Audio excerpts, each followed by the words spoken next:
What's up, folks? What's up, Mike? In the chat before I'm even ready to rock and roll. By the way, the lighting is making my face look a lot more red than I am. I was on the golf course today. It went badly. I hit when your fifth shot of the day is a Happy Gilmore with a hybrid, and it's on the first hole.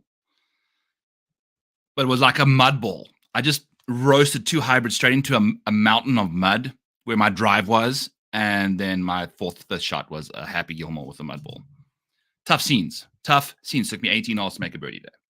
Anyway, so yeah, we're a little bit behind, but I'm not going to be doing too much modeling. I'm just going to kind of just dive deep into these guys' world and see what's going on. So if you're watching live, we will be doing live timestamps after the show.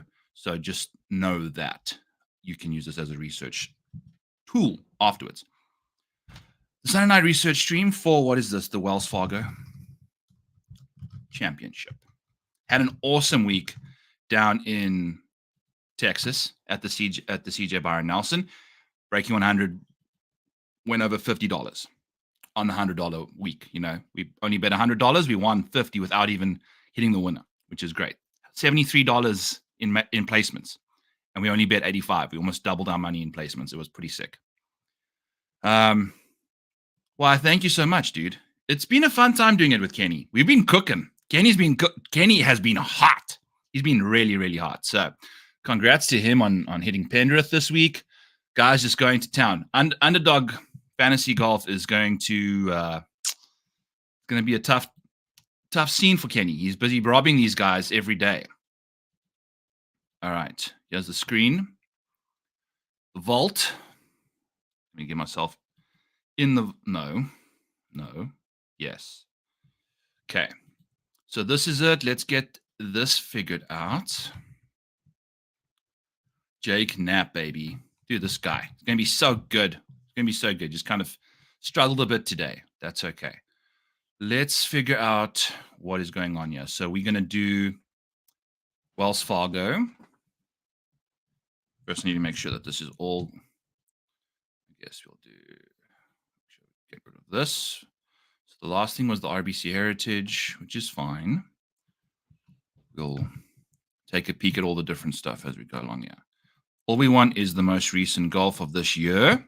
I'm also going to quickly go and tweet out the link again. Oh, you know what? I'll do it in an hour. All right.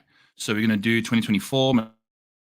Make sure we've got everything we could ever wish for. Make sure that that's filtered in for us. Black and green, like Maniac colors, baby. There we go. Taylor Pendrith. Dude, Ben Coles as well. Just absolutely sucked it up down the stretch. For you, man. Like, you just show up, you think you're doing your thing. I was minus 340 to win the tournament going into the final hole, making a bogey on a par 5. Tough scenes. Let's look up some Wells Fargo history.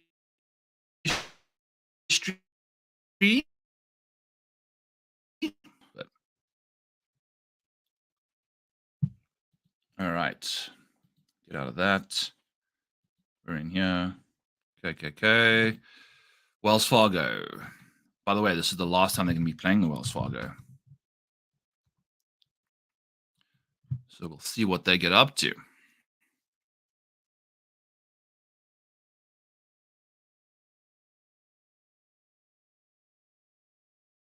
I've got a neon beer hug. Also, look at this camera. This new camera is looking good. I need to figure out the different color lighting things, but we've got a neon beer hug. One of my favorite beers. 9.9%, and it's got some juice to it. So that's what we're going to be sipping on here. Just got out the shower, mowed the yard. It's been like a busy afternoon. I re-gripped my golf clubs. So that was changed. I hit my first fairway I hit today was on hole 14, and it was off a tree. My driver was gone from a mid-size grip to a normal size grip, which is a problem. So let's see what happens. All right, here we go. We're back in action again. Wells Fargo. Let's do this thing. Because we're looking for course history at the Wells. Grabbing everything in here. Yes, it is. Make it black. We'll make it red because it's Wells Fargo. Boom. All right. So now all we need is just to filter on black, and then we are filtered in on pretty much everything we could ever wish for. Yeah. And then the researching will begin. We'll do a bit of a course look before we do that, and then go from there.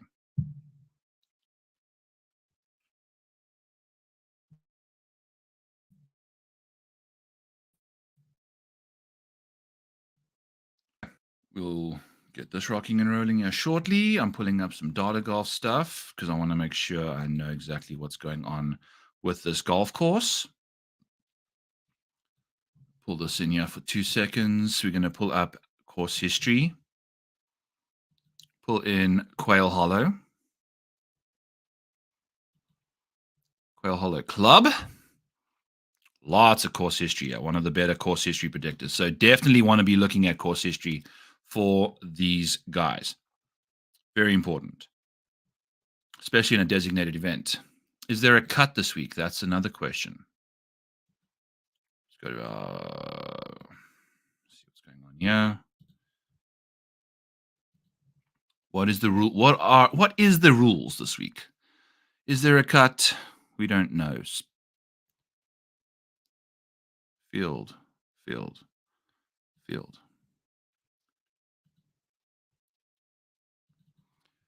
So this is the field. Swing 5 guys: Pendrith, Ben Coles, Billy Horschel, Alex Noren, Kevin Tway. Current year wins. Sponsors exemption: Matt Kuchar, Webb Simpson. Again, god damn. You know, that's going to be frustrating as heck. So, does this give us a better understanding of what? Is there a cut? 70 plays in field, doesn't say. All right, whatever. I'm assuming there's no cut. It's designated event, or maybe there's a small cut. So that'll be there. Let's take a look at what exactly Quail Hollow is. Now, by the way, we don't have stuff from 2022 because that's just how the cookie crumbles. They were playing at TPC Potomac because Quail Hollow had the President's Cup. So we'll be doing a lot of, I'd say if there is a cut, it's like 58 people again or something. But I think it's just going to be the 70 guys this week. I think so too. So we'll leave that alone. Strokes gained off the tee looks like it's pretty stock standard for the most part. Approach play, very important, as you can see at 175 to 200, like 150 to 225 that's the magic hotspot range there, especially with the 175 to 200. So we'll be looking for guys that are pretty sexy from that range. We'll be pulling up their data golf profile, kind of going from there. Have not touched my model at all. I've just come straight from the course, and we're just going to be doing it a different way tonight. This is TPC Potomac. Don't care about that. Yes, Quail Hollow again in 2021. Again, look at all this like long iron play. 175 to 200, 1 to 225. We're going to really look for that. It's pretty simple. You know, you got to make sure you tidy around the greens. I'd imagine the green regulation rates are rather low. Yeah, less than 60%, which is 5.5% less than tour average in 2023. A little better in last year. So we'll see what can happen over here. We got some fun stuff. Let's take a look. All right. So first up is Ludvig, from what I understand, because we are going off of just the most 36 rounds of golf, most recent form. That's not it. Sheet 7. Let's do this. Timestamps. Okay. What's up, Dobbo? Yo, bro. Good to see you. Here we go. At 10 minutes in. Probably the quickest I've ever done a deep dive. So let's do that and take a look at Ludvig. So Ludvig, over the last little while, I don't think he's ever played Quail. He got his PGA Tour card after that. So this is not a 0. This is the Sony Open. The joys. So what's he been up to? Well, The RBC Heritage, we had him as an outright there, and he just came tumbling down in the final little bit. Wasn't ideal, but he did what he had to do. Oh, perfect. Thank you for answering that. Not sure if this has been answered, but cuts for signature events only happen for players hosted events. Genesis API Memorial. Perfect, dude. Thank you for clarifying that. Awesome stuff. So Ludvig is looking like he's a perfect fit for this golf course again. Hits it a million miles. And the thing is, his driver has been figuring its stuff out. The last little while, it's been really fun to watch him hit the golf ball until Sunday, when he really needed to take care of business, and he just couldn't take care of Scotty. But no one can except for Stephan Jaeger. So that's what's going on with Ludvig. But that's the thing. Exactly. What is he going to be? What is he going to be? Without Scotty in the field, we're going to have some wild lines to start off with. He's likely going to be single digits. I agree with you. Because over the last little while, I mean, the guy's gained 1.18 strokes over the last 36. So that's literally the best in the field by a long way outside of Xander. They pretty much 1A, 1B. Let's take a quick peek at his data golf profile, because I'm kind of curious as to what I think he's a very good long iron player, from what I understand. Take a look for January, this year. Let's do the last 12 months.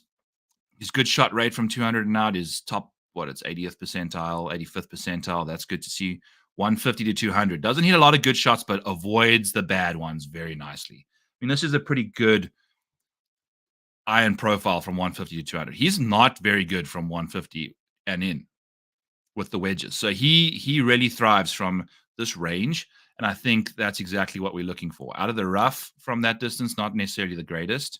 So we'll have to see what he can do, but he drives it so straight and so accurately, he can potentially take care of business just fine from the fairway. He's pretty darn good from that range, which is what we're looking for. Yeah. So I think this is the thing. I think a top 10 on him if we can, because that's kind of what we're looking for, ideally, from Ludvig. I don't know if we're going to get anything much better to bet on him than that, because the last little while we've got some really good finishes lately from him. We'll have to wait and see what these numbers come out of, but I think he's going to get priced out. He's going to get priced out, and I don't know. Jesus, they're around the green, bro.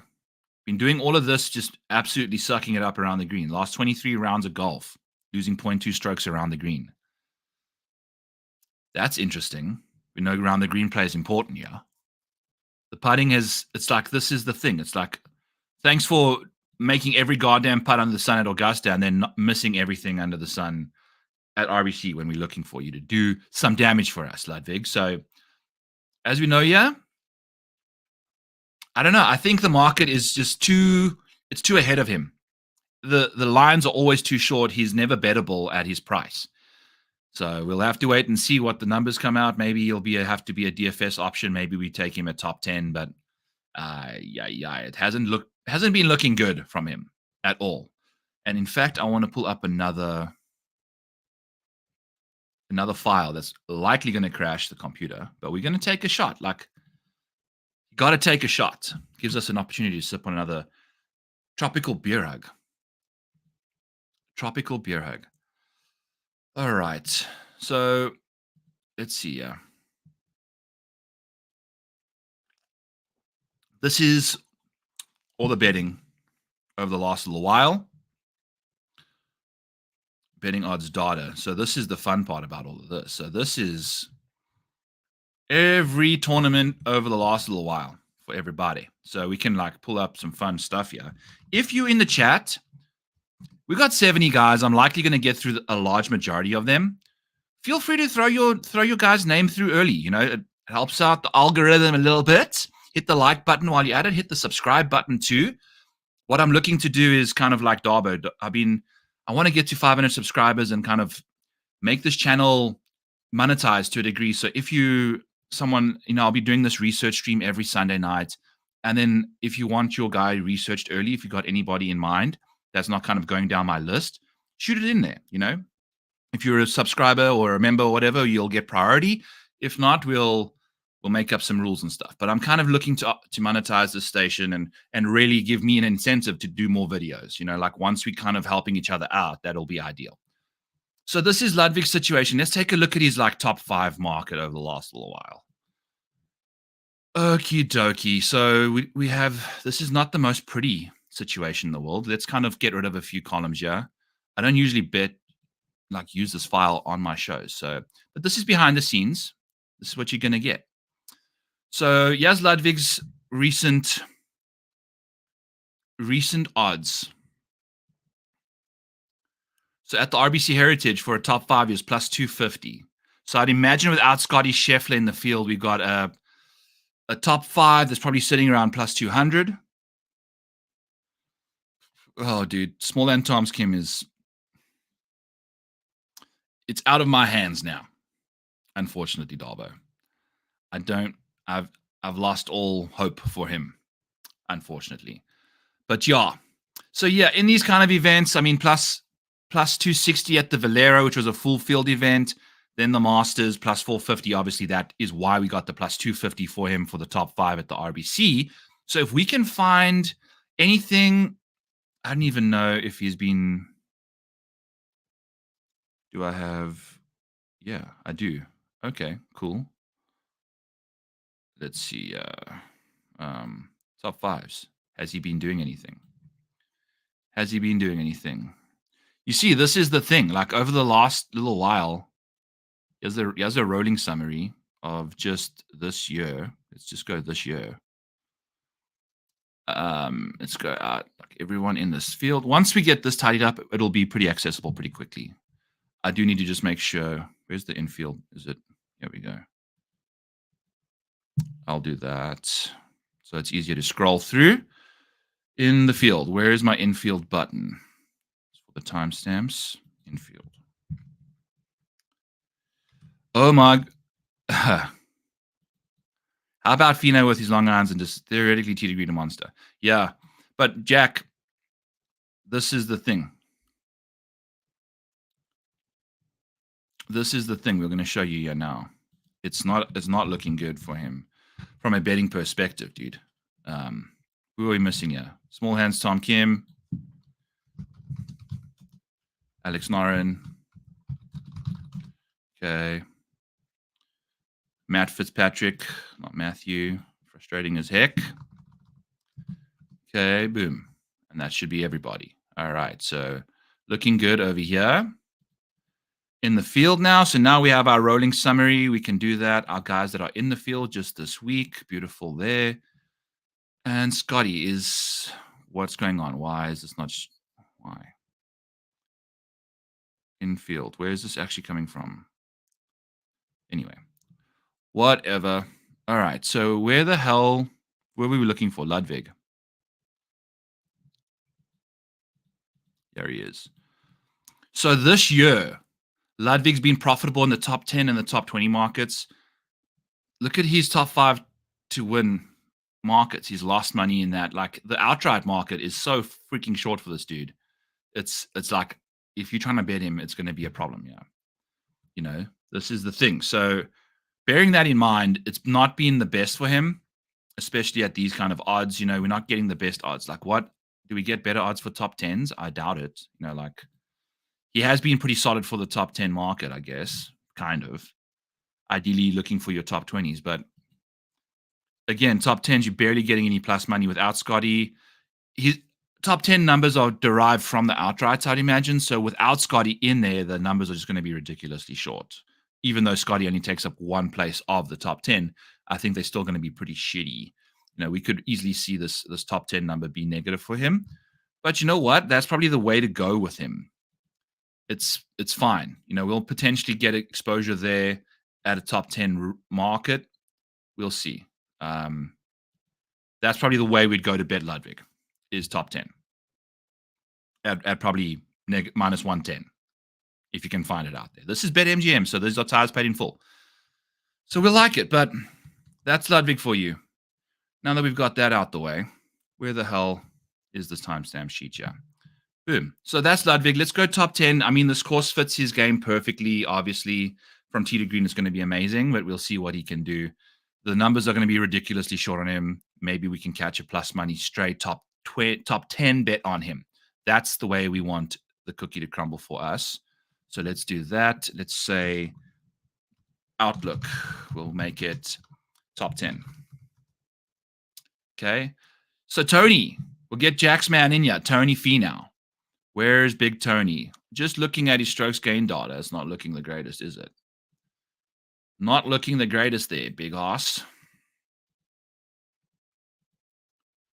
Not looking good, but we'll get there. Making it look tidy here a little bit. Okay. Tony Finau. Let's put a filter on this bad boy and then put him up.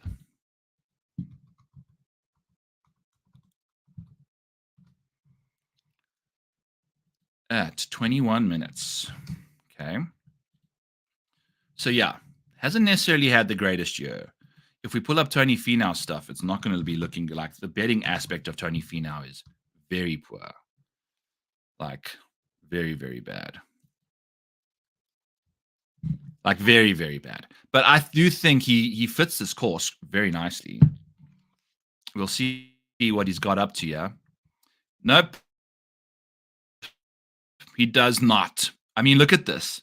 Since 2018, he hasn't finished inside the top 20 at this venue. Woo, Tony.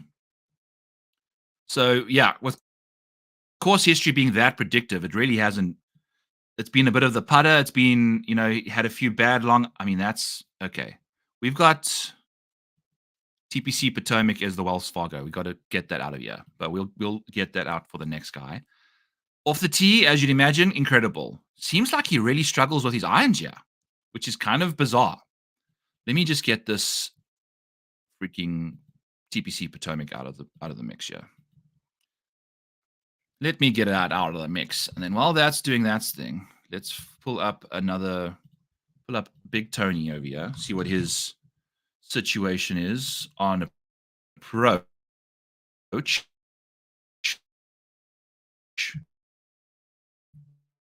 So Tony's unfiltered. Let's get Wells Fargo 2022.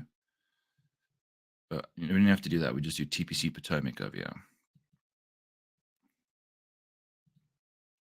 TPC Potomac. Okay. Then we need to make sure we get this colors out of the mix. And then we're going to be looking at Tony Finau's situation. Tony Finau, where he be now? Well, we've lost the good and poor shot avoidance a lot over the last 12 months. I mean, significantly, the bad shots have come in a lot more. The good shots just remaining the same. He's over the numbers. He's never hit his long irons better in the last 12 months compared to his 2-year baseline. So that makes tons of sense, yeah. Out of the rough, still pretty good from over 150. So that's good to see. The current mid-iron situation is not necessarily where Tony thrives, but we'll have to wait and see what we can see from him moving forward. The putting has been atrociously bad. It's been very, very bad. And I don't know if we want to... It's just like... He's not scoring, maybe DFS, I don't know, but like... We'll pull up his stuff now. It's not looking good, dudes. It's not looking good. So, yeah. All right. Now we're back in business, yeah. Now we're back in business. Get everything going.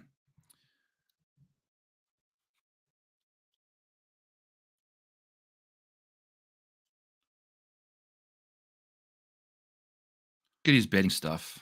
Tony Finau is not good at betting. Like, you've lost so much money if you're doing Tony Finau. It is very, very bad. Like, just this year, Finau been atrocious. You see what I'm saying? Just in 2024, it's like he's just a losing factory. Everywhere you're looking, Tony Finau's losing you money. And that's what, like, it hasn't even just been 2024. It's like, it's everything. It gets worse. I mean, look at this. This is disgusting. So that's Justin Thomas. It's probably better than Tony Finau's, actually. Yeah, by a lot. Tony's no good. No good for Tony. So I don't know. I don't like the lack of Tony Finau's success at this venue. I don't like the fact that he's a bad bet in general. So no dice on Tony Finau. No dice on Big Tony, unfortunately. That's a quick and easy deep dive for us. I don't see much of his world coming to his rescue. So we're just going to leave it at that. I'm not going to waste too much more time there, unfortunately. I think that's just the way the cookie crumbles today. I'm also going to hide the sheet because I'm going to keep going to it. Otherwise, this is the one that I want to go. Tony Finau, 21 minutes. Outlook, no dice. Despite, the approach play has been pretty good, but I mean, geez, the putting has been shit. It's just like, what are we doing, Tony? What are we doing? So we'll leave him alone. Zach Jeff is asking us for, that'll pass for the deep dive. It's not looking good, but Killer Keith going to pay off his form at last? No. Easy answer for you there. Not happening. Is he even in the field? I don't know if he's even in the field. I don't think he is, Zach. So we can't deep dive a guy that ain't in the field, brother.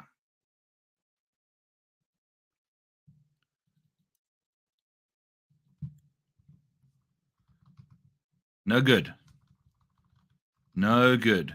Will Zalatoris in the field, broken back. So, give me another guy. No Keith Mitchell for you. No Keith Mitchell for you. Let's keep going down the board until we have other suggestions. All right, I'm going to quickly retweet the stream, tell the people that we are doing this. If you are watching and do have Twitter, I would love for you to retweet this and help me grow the channel, please. Here we go. 30 minutes in, and taking deep dive requests. Boom. All right. Let's do this thing. Adam Scott, T10 or not? Yeah. Okay, let's go, DJS. This is the way to go. All right, I'll get to Wendy C back-to-back. That's also very, you know what?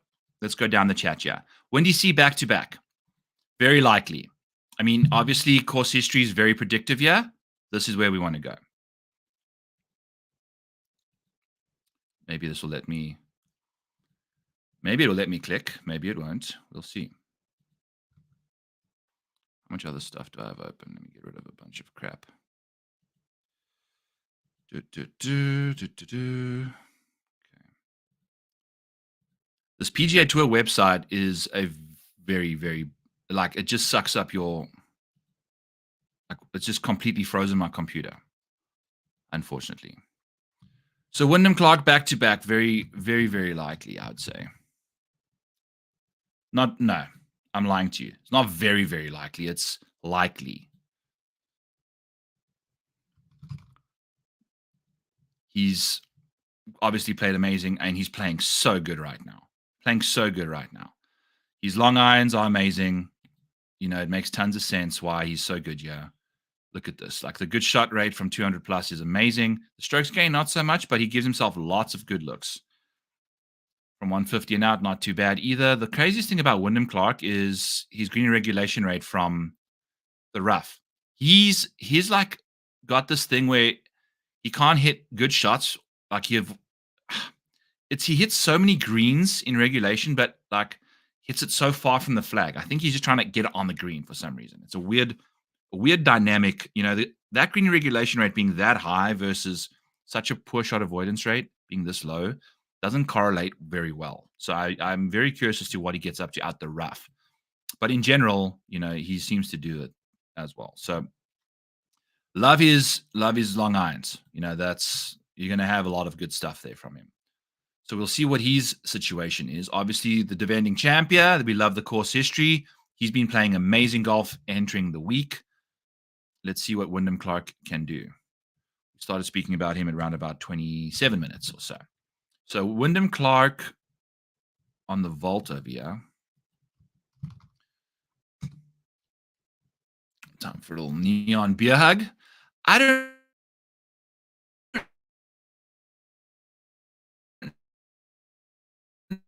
No, I think he's playing good, get the respect he deserves in the betting market. So I wouldn't be surprised to see like a Wyndham Clark 20-1, 18-1 at this venue. I think we're finally starting to see a situation. And dude, I don't know if Killer Keith took a week off. I just don't know if he's in the mix. Like he's not having high enough finishes. These top 20s are going to help you, but you gotta get those points inside the top 5, and he just doesn't get inside the top 5 enough to frequent these big boy events, unfortunately. So we'll have to wait and see what Killer Keith's situation is up to. But when do you see back to back? That's a good question. I mean, the irons have been a little bit off lately, despite, we haven't gained over a stroke on approach in the last 10. That's not good. We were cooking at the Players. So maybe a bit of a break, maybe some time to recalibrate helps out, but it's not looking amazing yet. It's not looking, the iron play entering the week has been off. Do we get a bounce back? He's spiky as balls. His balls are spiky. Obviously just dialed it the hell in, but this is when he was like a really good iron player entering that period. I don't know, like the irons, like you see, it's one of his, not nearly as green as a few other guys. Obviously, Tom Hoge leading that stat category without Scotty Scheffler in the field. So I don't know. It's interesting considering he's hit his irons that well here in the past. We could imagine seeing him bounce back. Maybe that keeps his number down a little bit. We've had back-to-back second-place finishes in the last 5 starts with a T3 as well. I mean, literally, this guy's littering the top of the leaderboard, and he's a top 5 bet for sure. I mean, if you take a look at his betting history, Wyndham Clark over the long run has been phenomenal with the top 5 market. His boom or bust potential is the only profitable market you can find him in. You have not missed the Adam Scott research, Chad. We're going to get there shortly. It's coming right up after this Windy Sea situation, yeah.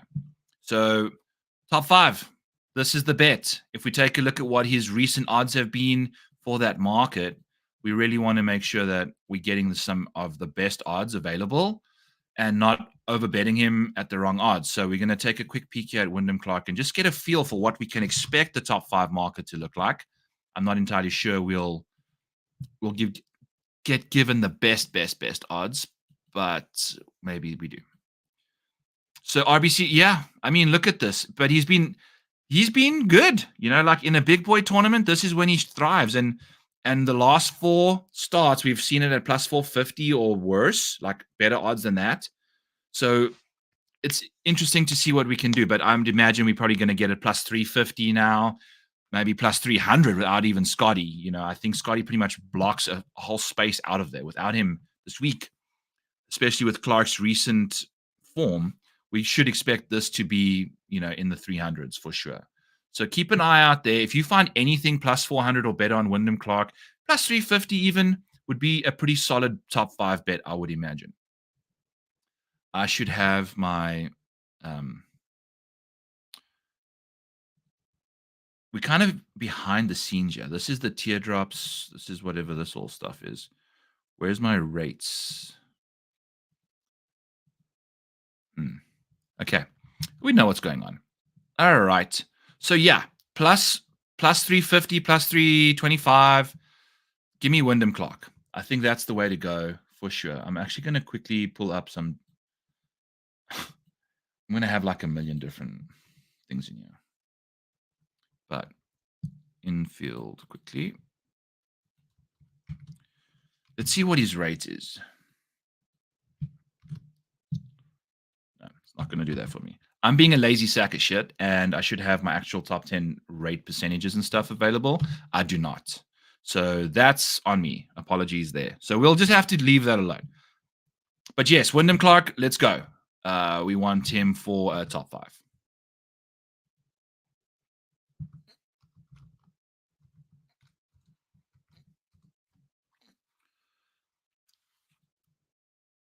Okay, so let's do Adam Scott T10.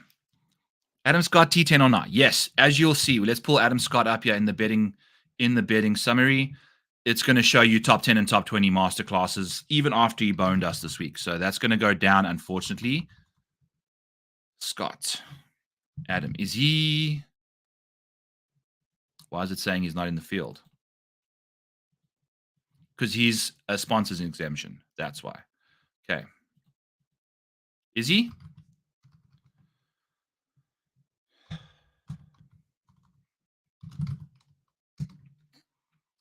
But if Adam Scott's in the field, you want to bet him top 20, you want to bet him top 5, top 10.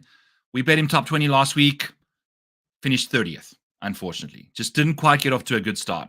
But if you are playing Adam Scott, he's your guy. Let me double check that he's in the field. I don't know why he's not in my thing here. Adam Scott, is he in the field?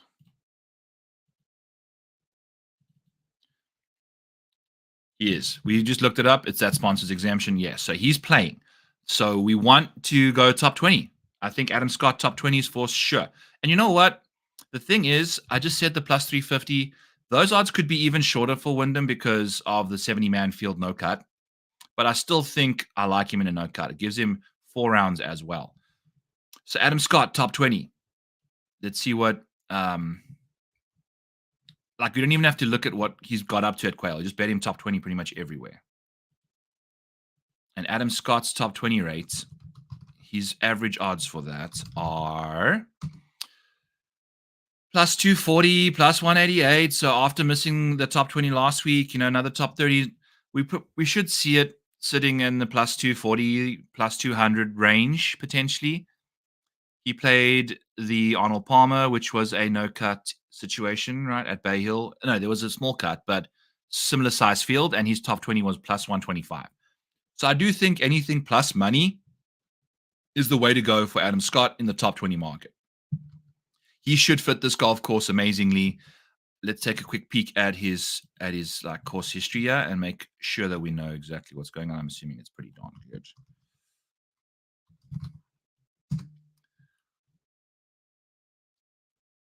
So yeah, T5 here last year, putted really nicely, dialed in the irons. Not necessarily played the greatest, but he also hasn't played yet in a long time. We've seen a bit of a resurgence in Adam Scott's game, but also not the upside we're looking for from Adam when you're looking for top 5s, like he got you at Quail last year. 22nd at the Masters, 14th at Valero, 45th. He has another top 20, another top 20, another top 20. That all happened early in the year. And then it's kind of gone a little south on us. So I would probably go top 20 DJS over the top 10. It is, I think, you've made more money betting it that way over the last little while, if I recall. So that's how we're going to go with Adam Scott. Top 20 bet. I don't know. He's not really kind of vibing the way I want him to do it the last little while, right? So, yeah. We've got him here. Go after that top 20 number. Let's see what you can get up to in that department. Who else are we looking for? Xander, Wyndham, Hideki Matsuyama, all my top picks to deep dive. Okay, yeah, cool. So we've done the Wyndham. Let's go to Xander. I think he's pretty much up next on our list anyway.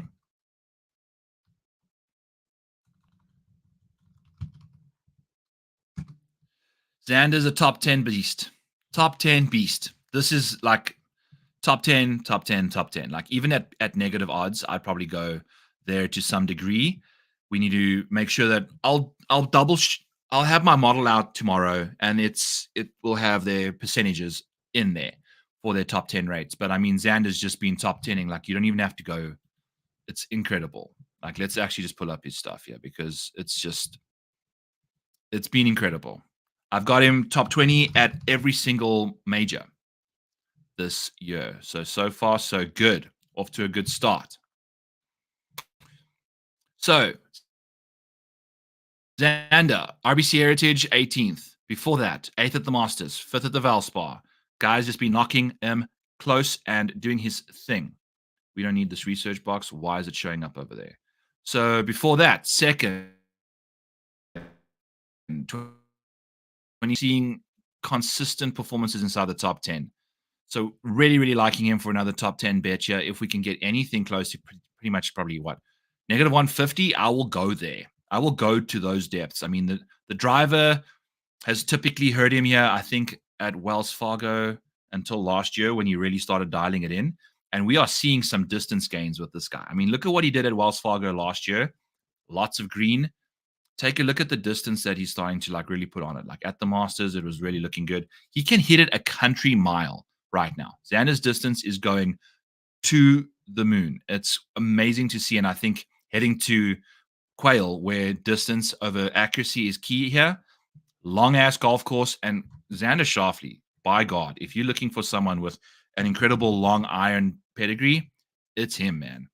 It is really, really interesting to see him get his. I mean, look at this. Woo! Yee whiz, boys, girls. I mean, let me just get this out the way so you can see there. But holy cow, look at this. Look at that poor shot avoidance. This is, I believe, the 99th percentiles. That's elite. That is elite. This is what you call elite iron play from Xander Schauffele. I mean, from over 200 over the last 12 months, there's really no one better than him. Scotty Scheffler maybe like hang out with him, but Scotty's got him obviously beat from 150 to 200, which, you know, we've got those 175 and out numbers more so than 175 and in. Really important metrics and distinguishing factors there. But over 200, incredible. Out the rough, what's he done from 150? Kind of goes down a touch, but that also includes 150 to 200 and then 200 and over that. So multiple kind of buckets in that one. But like you've seen, we've seen so many long irons at this venue. We got one of the best in the world. So that's what you're looking for. Literally one of the best long iron players in the world. Let's take a quick sip to just toast Xander's incredible long iron play. I mean, literally incredible. Who is better than him? Nobody. Nobody. And what is this? Strokes gained per shot. Nobody is better than him. Where's Scotty Scheffler? Yeah. Over the last 12 months, nobody is better than Xander Schauffele from 200 and out. So that's what you're going to be getting at this golf course from this guy. That's exactly it. So yes. Xander Schauffele's track record, you know what the deal is. So in, dude. You know, I think in DFS he's even a solid play there because he's going to be so safe, and you know, even if you finish the second, maybe you've got the other, you know, that's fine still fine. I know he's not going to win, but he's going to probably finish second or something. We'll see what he can get up to. If there's a golf course that he should win, this is it. So definitely looking at a top 10, potentially, you know, as close to even money as possible. Okay. And we probably started speaking about Xander at about 37 minutes, maybe 38 minutes. So that's where we're going to go with that one. You said some other guys. Let's go to, wow, Justin Thomas showing up, huh? Okay. Decky. Is this Thabo? Is this trying to make me tilt? Are you trying to make me tilt? Are you trying to tilt me with Hideki Matsuyama? That is my question to you. So let's take a quick peek at Hidexter.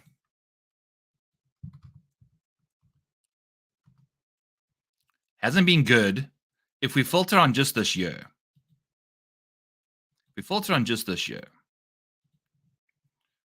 he disappears. That's how good Hideki Matsuyama's been.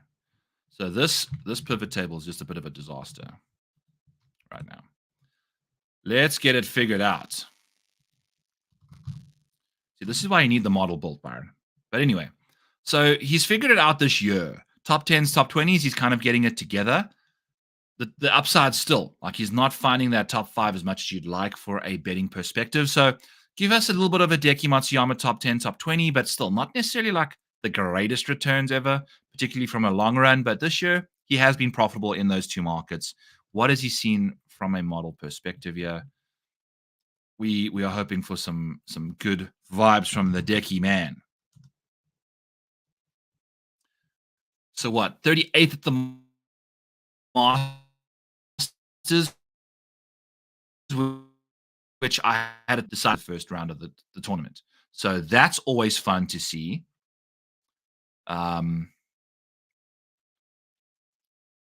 So Hideki at 8K is a slam dunk. 9K or more, play with caution. I don't know, man. I think he's likely going. Yeah, from a value perspective, obviously 8K is a range he shouldn't be in. I'd probably put him in the 9K range, just based off look at what we've seen this year. Outside of the Masters, we've seen nothing worse than 20 seconds since the waste management. It's been really good. It's been consistently good from Hideki until he gets to a course that he's got some of the best track records at, and then decides to have literally his worst putting performance of the week. What's Hideki done at Wells Fargo? Not necessarily played here that often, not necessarily played here that well. 2018, 2019, hardly ever gained strokes putting on these surfaces. I believe they are bent. So that's bent grass for you there. Amazing around the green. As always, that's what Hideki Matsuyama's signature trait is. But he didn't even gain hardly any strokes. He gained one total at Augusta, which is his, situation there. Okie dokie, kind of going down you guys are rocking and rolling. This Sunday night stream, man, is it's the best show. For the Masters, I got almost 700 views from you guys. So you guys are rock stars, man. Thank you so freaking much for all your guys' support. I really, really appreciate that. Yeah, dude, no worries. I've wondered why guys not on betting boards in the morning. So don't you stress. Let's dive into, we'll get to Rory shortly. I'll do one at a time. I'll kind of go back and forth from you, Darbo, but I appreciate you condensing all of yours into one. How are we feeling amazing about Byeong Hun? Always like Byeong Hun. And guess what? Byeong Hun cashed us the top 5. We had him with the outright with the 3-way placements. He finished freaking 4th. There's back-to-back weeks now. We've gone to that market and had a 4th place finish in our outrights. Had we just picked a different market, top 5, we would have cashed 2 each ways. They would have been chopped, but it would have been good. So let's see what Byeong Hun's situation is. He's a top 5 guy. If we pull up his betting track record, it's good. And we bet him top 5 because of this chart that we have in our model, which, by the way, is available to you at rotorball.com. If you use code MANIAC for 10% off, you will have this. It's part of my model package. That's part of the premium subscription. So feel free to use code MANIAC. It'll be coming out tomorrow once I get this thing fired up. We're looking for Byeong Hun. And it's going to be really fun to see his top 5 rate here. It's really, really, really handsome. Mm-hmm.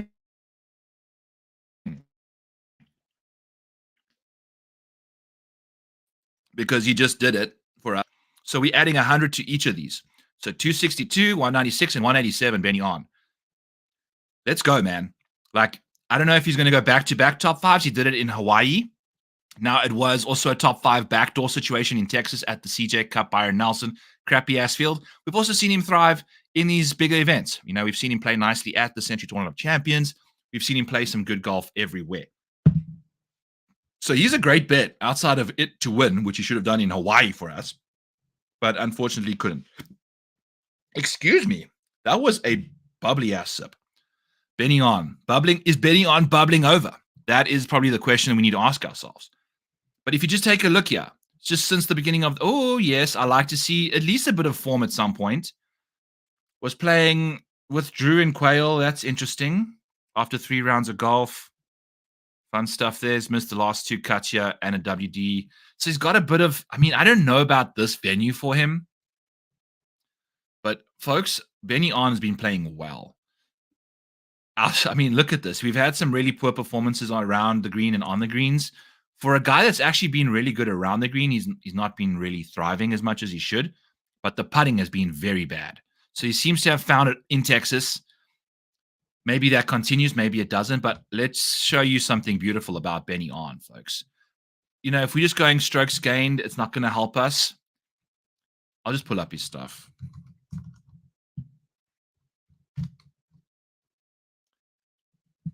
He's very good from 200 plus at hitting good shots. He doesn't gain a lot. He hits a lot of bad ones too.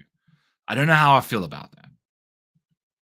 He's very good from 150 to 200, just in every category. Nothing really below the 75th below the 71st percentile, should we say? And it's got better. He's improving in those metrics. This year, also still improving, hitting tons and tons of greens from 150 to 200. I don't care about his 100 to 150 stuff because we're not going to see hardly any of that. Out of the rough, not necessarily the greatest either. So he needs to keep his ball in the fairway and hit those long irons very nicely. But I kind of fancy him, man. If you just take a look at his overall profile, he's been amazing.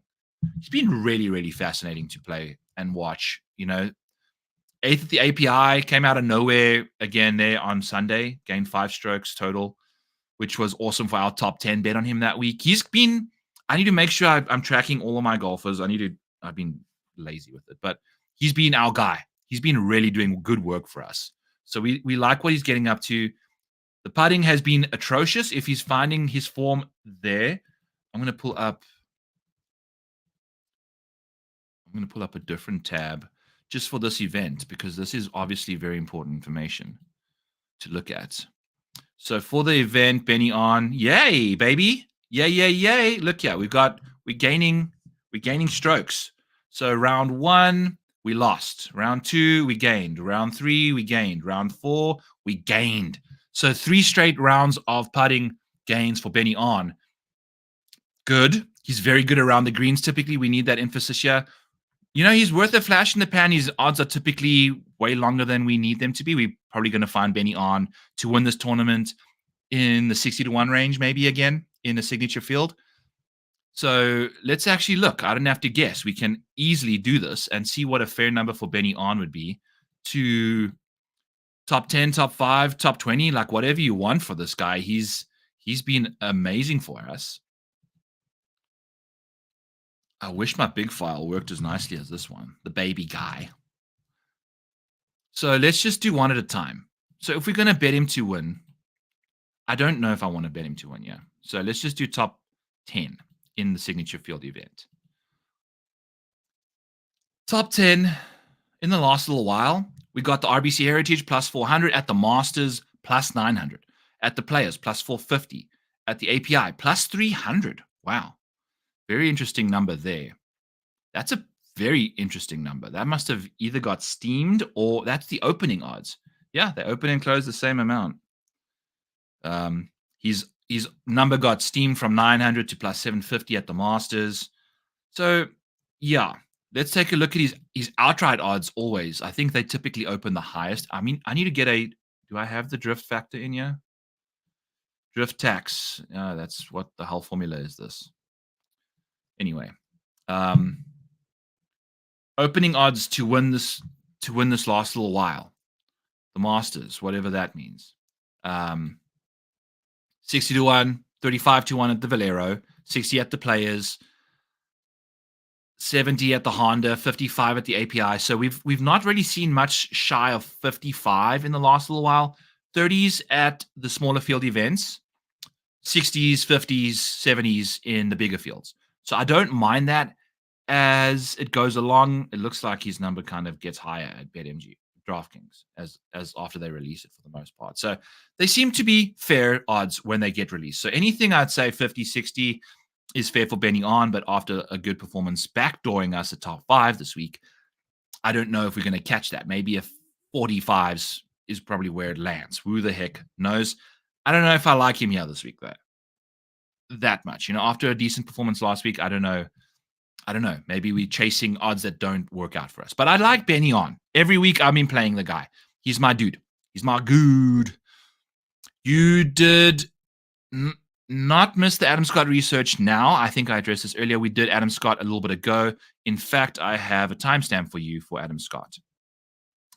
Adam Scott timestamp is not on here. Did I do Adam Scott?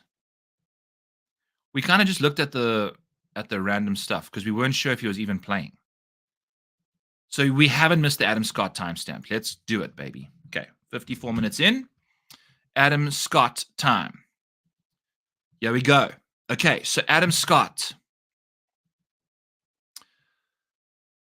Adam Scott. Have we done? I don't know if I don't think I did. I think we just looked up his top 10, top 20. Who did we have a quick one? That was Tony that we did a quick in and out.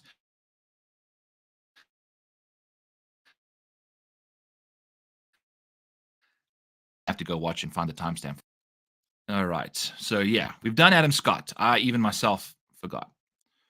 Homa course history wise, got to be one of the best, even when ignoring Potomac. Yeah, Max Homa loves this place, man. So what did we? I think we said something for Adam Scott. No, or did we do somebody else? I think the Adam Scott takeaway was like a top 20. I think that's pretty much what we said. So let's just do that. Top 20. Okay. All right. So let's do Homa. Where's Maximus? Wow, Max. All the way down here in 29th spot for the strokes gained in the last 36 rounds. So Max Homa at 56 minutes. Let's pull his stuff up. Home Alone. It's 55 minutes into the show. Hit the smash and the buttons, all of that stuff. And I'm trying to think of like something fun to do at every hour. So I'm going to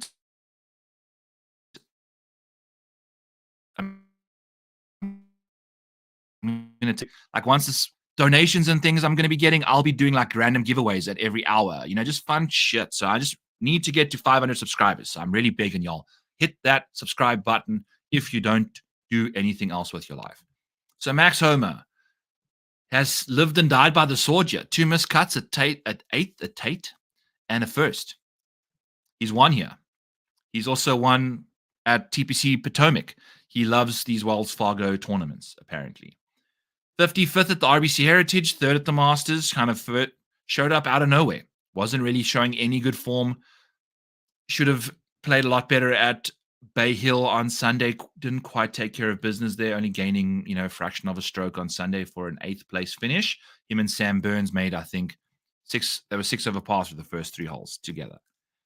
So Max has been, like, from a very consistent perspective, not the best. We're seeing multiple finishes outside the top 10, a few high-end finishes here and there, but it's been like hard to find and see coming. He putted his brains out on the Thursday at Augusta, and that's pretty much it. Fancy Max Homa almost, he's putted better at Wells Fargo at Quail in the past, but he's also, and by the way, that miscut in 2017 was at Eagle Point Golf Course, so that also needs to get removed from our database, but it's not as in the way. So I don't know. Let's take a look at and see what Max's situation is. I'd imagine his top 10 market maybe is the way to go, but he's a tough bet right now. It's difficult to see what's coming from him. I know the course history is going to be here, and that likely nullifies his odds, unfortunately. Course history tends to drive a lot of traffic. So in 2024, top 20s has actually been his market, man. Typically it's been a bit more. He's been a bit better in everywhere else, but what the hell is going on here? So that's Max Homa for you. This year, it's not been good, so top 20, if anything, maybe we get some solid odds there for Max Homa in the top 20 market. I think that's the way to play him right now, but I wouldn't. Unless we get really good odds. That's kind of going to be my answer for you there. As always, I'll be doing these bets on the Fantasy Golf Degenerate Show if I have those for them then, or my show on Tuesday nights on this channel. So those of you that are watching now probably already know that. If not, I do my show on Tuesday nights at 7 Eastern. So Max Homa, top 20, if odds nice enough. Okay. But probably not. 59 minutes in. Let's do... Yep. Okay. So Adam Scott added as a sponsors. I'm like a million miles behind in the comments. Unfortunately, I'm so sorry. So yeah, the T20, don't mind that top 5. I'm way behind. Byron, how far do you hit it off the tee, or what was your... Dude, today I was mashing it all over the place again. I can hit it like... I can probably carry a driver to 95... 290, 300, depending. I can hit it a million miles, but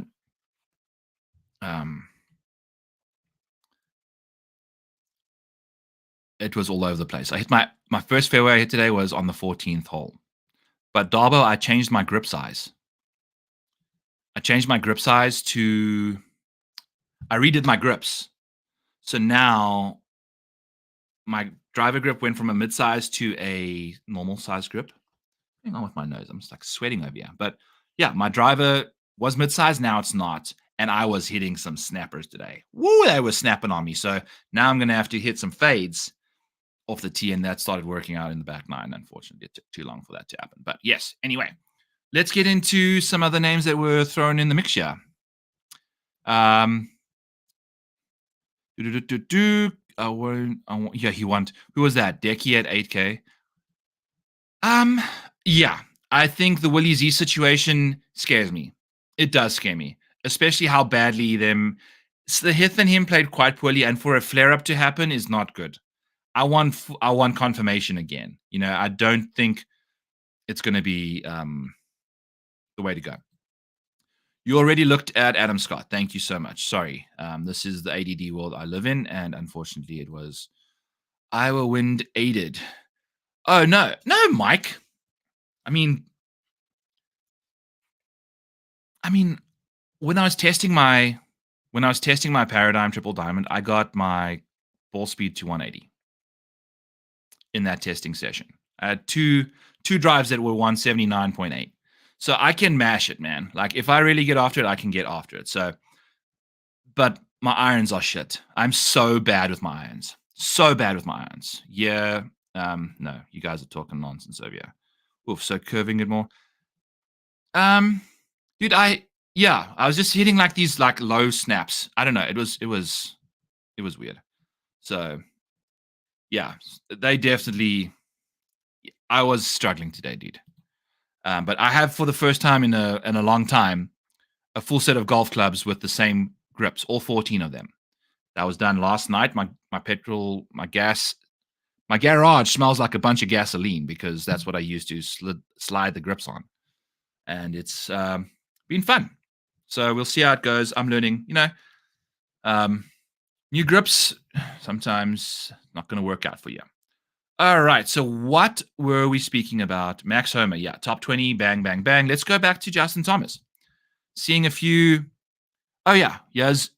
Jeff is asking. Now, hear me. Is Rickie starting to turn things around? Well, let's take a look. First off, Rickie Fowler, from a betting perspective in 2024, has been negative money in pretty much every single market. He's lost you just about $100 everywhere, outside of a win. Top 20s in particular, he's not been good to bet. So I think the market to potentially stab a Rickie Fowler stab is DFS. Because you'll get that ownership leverage, you'll get all that stuff. Let's find Rickie. Let's scroll all the way down here to find Rickie Fowler somewhere. Oh, here's Rickie, second last in the strokes gained category. So Zach Jeffers, is that what you're looking for? Over the last 36 rounds, Rickie Fowler sitting all the way second last to Gary Woodland, the guy that's just recovering from brain surgery. That's the equivalent of what Rickie Fowler's done this year. Let's take a look. Let's see what Zach Jeffers sees in Rickie Fowler. Let's take a look and see what Zach Jeffers sees in Rickie Fowler.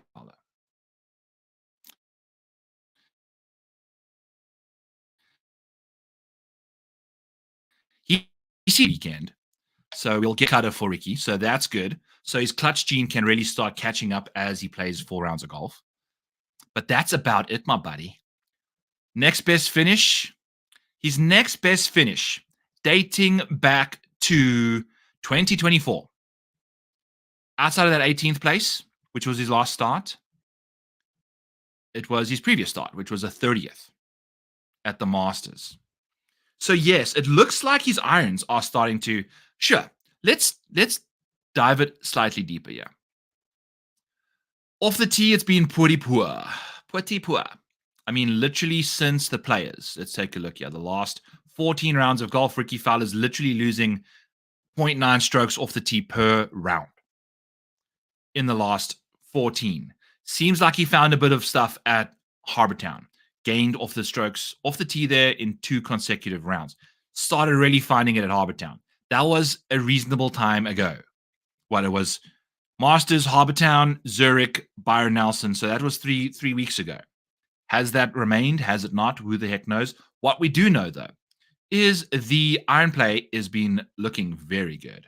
The guy's literally nullifying his off-the-tee stuff with his irons. So that's good to see. And then around the green play, man, Rickie's been dialing it in. So now, Zach, all we're really looking for is the putter to show up. And that's typically been Rickie Fowler's biggest bugaboo, right? When he started figuring out the putter, that's when Rickie Fowler started making the Ryder Cup. That's when Rickie Fowler started winning the Rocket Mortgage. That's what Rickie Fowler was lacking. What has Rickie Fowler done at this venue? Well, geez, bud. Last year, he putted out of his mind. Well, he's putting well last year. Then missed the cut the year before, blah, blah, blah. T4 in 2019. So he putts nicely. Zach, are you making us bet Rickie Fowler something? Are we going to be betting something about Rickie Fowler this week? Are we going to bet a Rickie Fowler top 20? I feel like we have to, right? T21, 4th, 14th. Those are three of his last 4 starts. He missed the cut in 2021. So 3 of his last 4 at Wells Fargo at Quail have been 21st or better.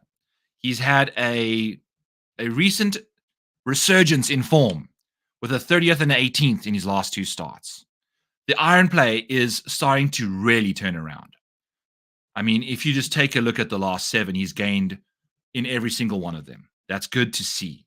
It took a satanistic sacrificial exorcism at TPC Sawgrass on Saturday, where he lost 6.66, the dreaded 666 number that I hate to see in my database. Is Rickie now, is that what it took? Is that what it took, Zach Jeffers? I'm asking you this question right now. Are you part of this Rickie Fowler satanistic cult? Is that what's going on? Is that what got Rickie out of the hole? A Sawgrass sacrificial 666er, and now he's starting to see some stuff. So maybe he needs to lose 6 strokes putting, and we'll see a resurgence on the greens. But man, dude, I don't know. You got me a little excited about this. You've got me a little excited about this. I really hope you see this, Zach. It doesn't appear that you're in the chat recently. It's just Darbo and Mike hanging out. Mike telling me I'm a softie off the tee, and Darbo kind of just yapping away as always, which I love. Mute the mic and just belch already. I mean, I got hit with a weird one eventually, but we've overcome it, Darbo. All right, so there we go. We've caught up with the chat. So Rickie Fowler, folks, we've got a situation here. Are we betting him top 20? Oh, Mike, don't you worry, bud. You are more than welcome. I love your banter in here. It's good stuff. And you know what? I'll share a little thing on Twitter with some wind aided drives.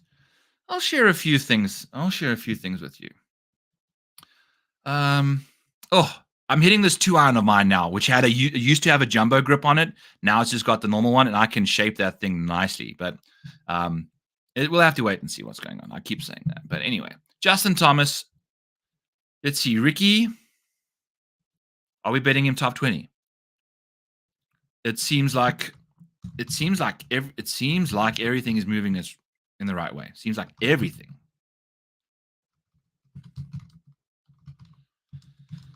Okay, with great course history here too. This is going to be such a disappointment when he sucks, isn't it? But maybe we get some revitalized Rickie Fowler.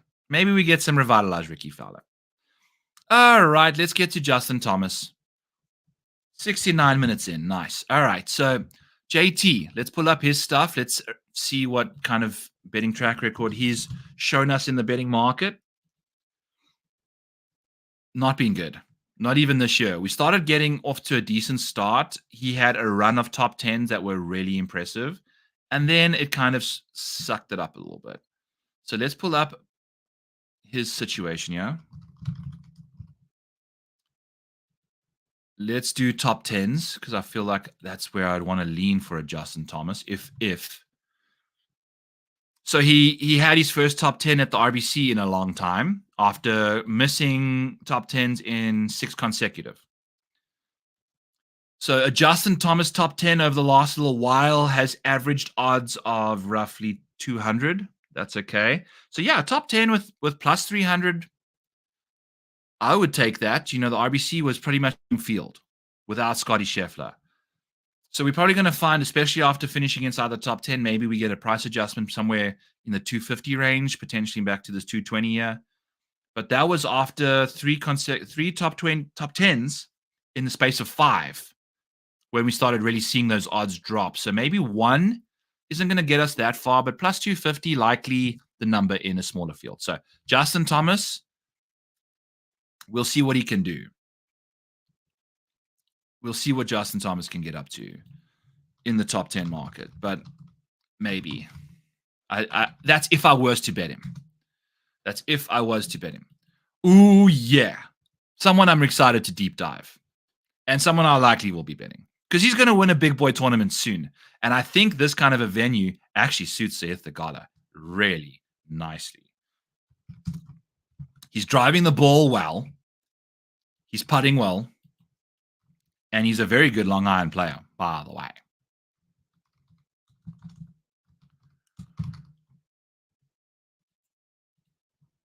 Oop. I just need Sahith. Okay. Sahith. Paid in full. Paid in full, paid in full, paid in full. For the top 10 market, we've got 1, 2, 3, 4 of them paid in full in the last 7. We missed out at the Genesis. We missed out at the Texas, and we missed out at the Masters. So that's cool. RBC Heritage, we had him to win that tournament. He finished second. Yep, yeah. That's what's been going on here. We had him to win the Waste Management Phoenix Open, finished 5th. We had him to win the Century Tournament of Champions, finished 2nd.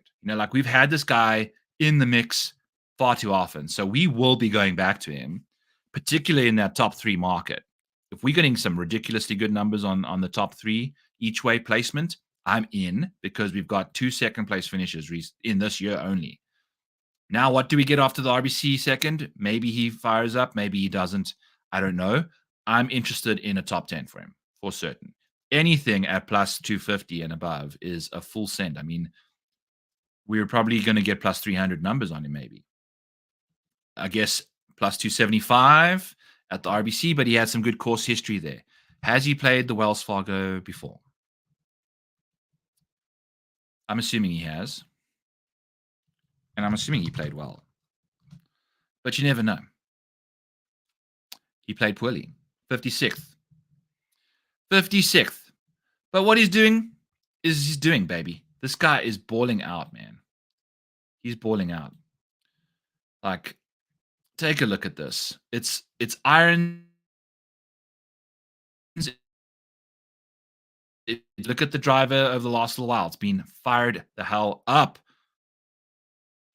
0.56, half a stroke off the tee gaining with the driver in the last 17. I mean, we can go further than that, and it gets the same. Gaining over half a stroke in the last 23. That's amazing. Iron play over the last little while. Really dialed it in since halfway through the Texas. Let's leave that one alone and say the last 8 rounds, we're gaining half a stroke on approach to having lost 3 times randomly. Had a really bad Sunday at Augusta, unfortunately, shot a 75. Came back, RBC, balled out. Irons, putting, that's what you're looking for. So if we can see Sahith Theegala take care of business in those departments, he can win this tournament just fine. So I'm in. He might be our ladder play of the week. I don't know. We'll have to wait and see, but I'm in on him as always. In on him as always.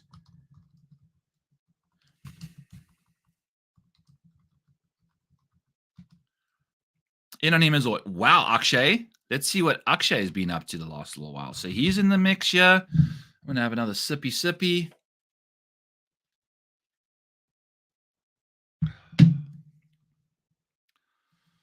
Akshay Bhatia.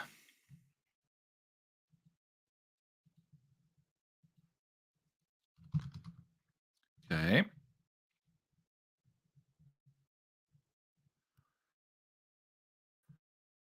Akshay. Then we won his betting odds as well. We can pull up Akshay as well. I don't know how good of a long iron player he is. But his irons have been.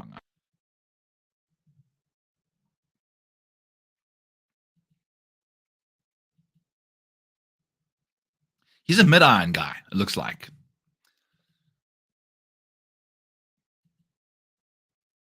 Very bad from 200 and out. Like, very bad.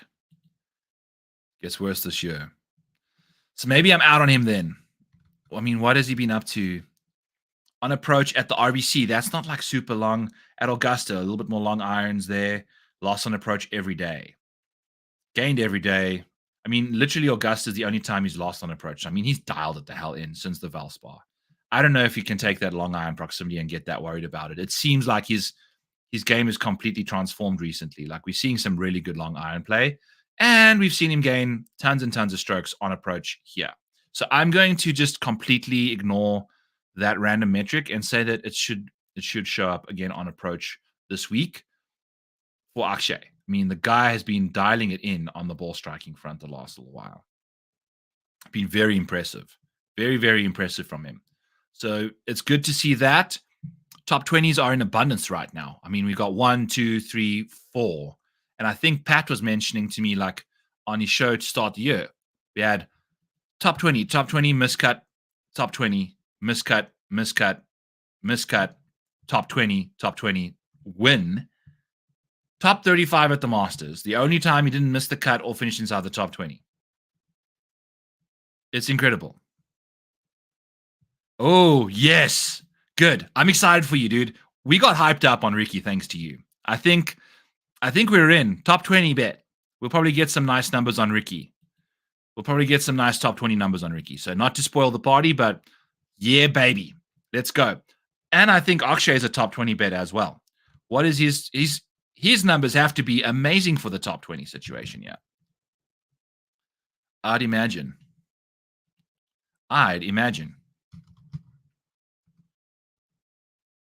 Yeah, that's his market. I mean, that's his market, man. So top 20 for Akshay. Let's go, baby.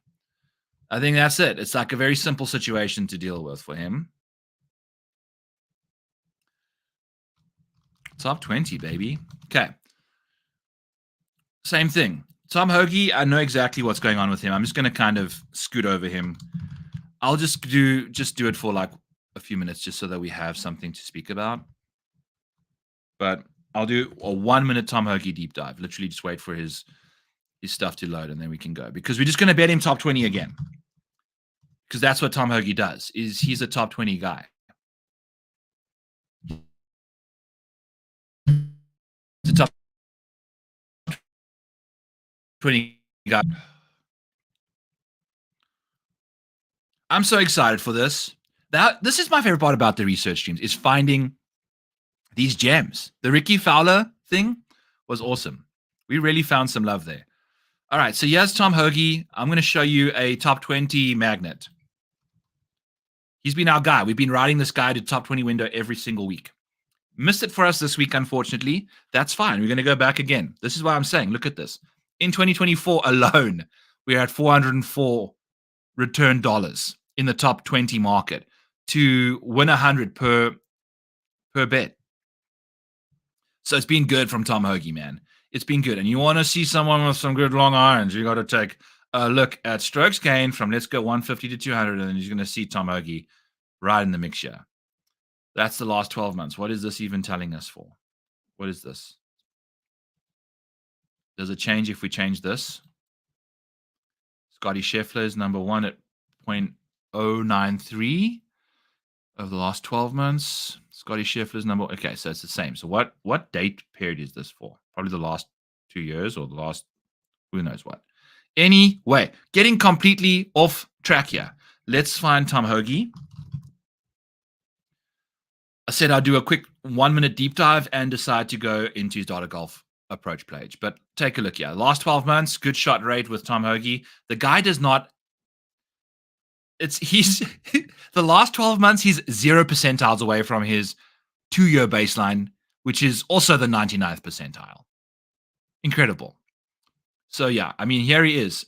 Xander Schauffele, Kevin Roy, Tony Finau are the only other 3 guys with a decent sample size ahead of him from 200 and out. So we're going to go back to Tom Hoge.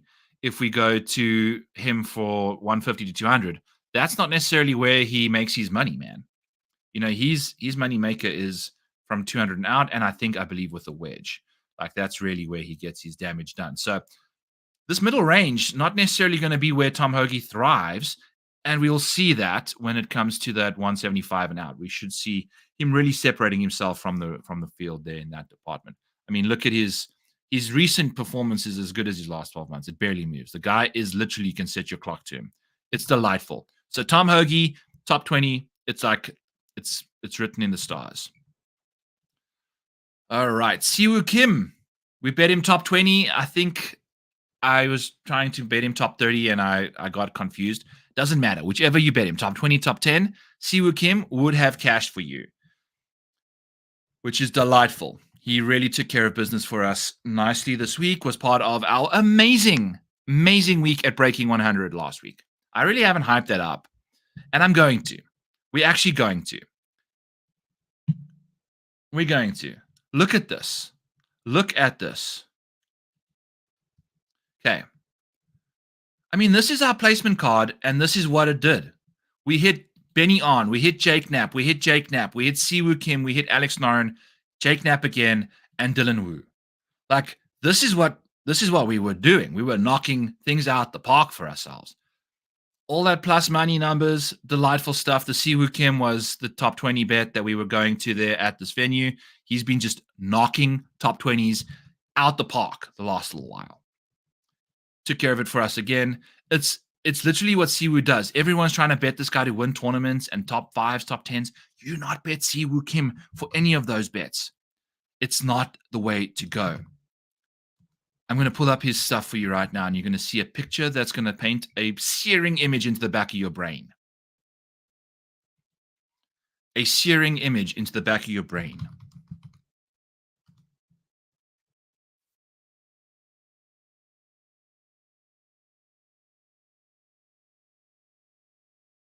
Because it's not a top 10. It's not a top 5. So that's whatever you bet him to win that. And he was 18-1 to win this tournament. So that top 5, that top 10 is not going to be looking pretty. I mean, we were negative 115 for a top 20. So if you bet the top 10, that's probably minus 200 maybe. You just dropped $200. Like, that's going to be a disgusting number once we update that. The top 5, sorry, that's not going to be minus 200. It's going to be higher. It's going to be plus money. So I'm confused. I'm delirious. But you get the picture. Siwoo Kim top 20. Boom. Ideally top 40. Let's take a look here. Let's take a look at what Siwoo's been up to. Yeah, top 40. Yeah, finished 43rd year last year. So let's count the top 40s for Siwoo just this year. At the Century, cool, whatever, 1. Sony Open, missed it by 2 points, so close. 3, 4, 5, 6, 7. Whoops. 8, 9, 10, 11. Add one more top 20 to that mix. We've got so many freaking top 20s, it's not even funny. So, top 40s. It's a top 40 bet for him or nothing for me this week. He's going to kind of get left behind a bit in the field when it comes to driving distance, but Siwoo Kim has been doing delightful stuff on the ball striking front. I think that's what kind of everyone got appealed by entering the week. Off the tee, it's just been ridiculous. It's been automatic the last little while. And we've seen the putter kind of get groovy. Get a little groovy. You know, for Siwoo Kim to be gaining strokes putting after losing 2.5 and 2.36 and 1.3 and 1.46 in, like, we're losing over strokes 4 times in the last 16 rounds and we're still gaining strokes putting. So that's good to see. Very good to see. The approach play has kind of taken a bit of a ding, but the off the tee stuff is always going to be there. And that's what makes him so reliable for this top 40 market, because it's off the tee can get you into so much more trouble. It can domino worse shots. Your likelihood to hit bad shots from the middle of the fairway statistically has to be exponentially lower compared to when you're driving the ball badly. Trust me, I just played a round of golf today where I hit my 14th fairway was the first one I saw, and I about broke clubs today. I tried, but I'm a pussy. I couldn't get there. Anyway, let's see what Siwoo can get up to. Top 40, We'll see what numbers present themselves. Maybe a top 30 number. Probably the last little while will probably go top 30. That's what we wanted the most. In a big field like this, I think I like a top 30 for him. It seems like that's just what he's doing right now. So would cash another one of those. Let's go see with him top 30. Boom, chakalaka. Let's get into the next guy, who's Billy Horschel, folks. Billy freaking Horschel, showing up on the research stream here as the 10th best strokes gained in a signature field event over the last 36 rounds of golf. Interesting, isn't that? So let's take a peek. Let's see what Billy Horschel's been up to. In 2024, his betting profile likely returns you some nice stuff for top 10s, I would probably say. There we go. And the top 20 market hasn't been too shabby for Billy either. So we're probably going to do the Billy Horschel top 20 thing. Let's take a look at what he's been up to the last little while. Billy Horschel top 10, top 20. I don't know about Quail for him, though. Let's see how he's performed at random venues. So Mr. Valero has been dialing it in at the Texas Children's, which is, I would say, as close to the Quail of the most recent places he's played.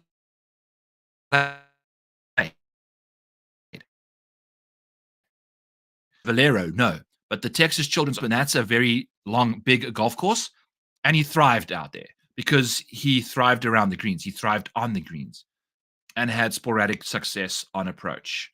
By the way, folks, at the Texas Children's Houston Open at Memorial Park, a very long, demanding driving venue, Billy Horschel hit a casual 67% of his fairways, had one of his best driving weeks of the year, gaining just in abundance off the tee. I mean, the guy was averaging 0.65, gained 2.5 strokes. So there's a lot to like from Billy Horschel lately. The chat is snoozing on me. Haven't seen any activity in the last 10 minutes. Wake the hell up. Otherwise, I am going to bed myself. I'll research this stuff on my own. Just kidding. Hit the like button while you're waking up again there, folks. So, there's a name I like. What's up, T-Dac? By the way, I'm taking suggestions. If you've got a guy, hit me up. I'll pull him up right away for you. But you have to hit the like button before you do that, by the way. Just saying. Okay, Mike. Good. You here? Yeah, just hanging out in the background. Thank you. Good to see. So this is Billy Horschel's situation. The last little while, we've got 2 miscuts, and we've got a 12th, a 7th, and a 9th. Pretty much since the cognizant, we've seen Billy become cognizant of his game and his way to approach golf again.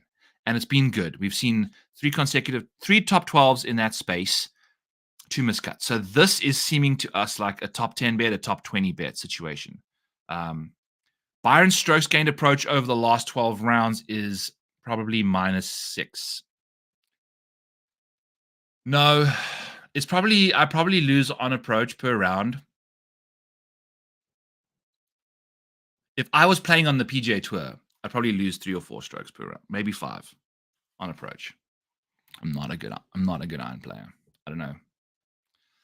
I'm not a good iron. My attack angle's too steep. I'm learning that stuff now in my old age. But yeah, I mean, I had my first birdie putt on like hole 7 today. It was a large part to do with the driver, but like it was not good. So I'm not a very good iron player. I need to actually dial it. I need to work on my wedges because as far as I hit the ball, I'm in wedge territory all the time, and I'm like struggling with that stuff. But anyway, we're talking about Billy Horschel. I don't know. I mean, we're seeing the driver's just been amazing. I mean, this dude is literally just gaining. He's had his worst at the Valero. That was one bad round. He's not losing strokes off the tee, despite not having tons and tons of distance. So he's just driving it really nicely. Approach play's been here and there. The around the green play been a lot better the last few rounds. Significantly better the last 3 tournaments, I would say. So that's good to see. He's getting over half a stroke around the greens the last 10 rounds. That's good. The putting found itself moving in the right direction again as well recently. So there's a lot to like about Billy Horschel. Lot to like about Billy Horschel. So top 10, top 20? I don't know. Maybe a top 20. We've got a lot of bets out there right now, but we kind of just, we're just taking a look. Once they release them, we'll plug them into the model and see which way we want to go. But I'm thinking top 10, top 20 for Billy is the place to be. Timestamps. Billy Horschel. Top 10.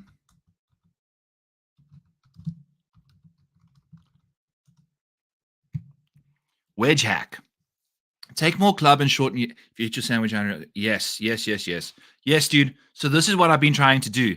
Is I've noticed my ball positions move a bit more forward in my stance, and I'm trying to hit too hard. So what I'm trying to do with my wedges, I watched Brian Harman hit wedges at the range, and he was just hitting these like soft, low-flighted draws. The professionals, dude, hit these draws low and like it doesn't land and like from a high angle up unless they need it to. Most of their shots into the greens from like short are these like piercing, beautiful little like low-flighted wedges, man. Like I had that picture in my head today, try to do it, and I just minced up a wedge like a million miles into the air. It's just that's the thing, like I'm working on it. It's tough. It's tricky. I missed the early bit, and I'll assume we already got past Aberg who I'm betting, but we got to Akshay. We just did Akshay. Akshay was 74 minutes into the show. Ludvig was 10. My buddy. So that's what's going on there. What are these things? Are those bees or deer? Is that a giraffe? Oh, it's a giraffe. Big little. Oh my goodness, that's too cute. Anyway, Collin Morikawa. Speaking of things that are just too cute, Collin Morikawa has also now got he's returned to his original swing coach, which he had prior to 2023. I think he got rid of him prior to the Ryder Cup or something like that. So, for Adrian Morongs, Adrian Manek, Collin Morikawa is back to his swing coach. That's good.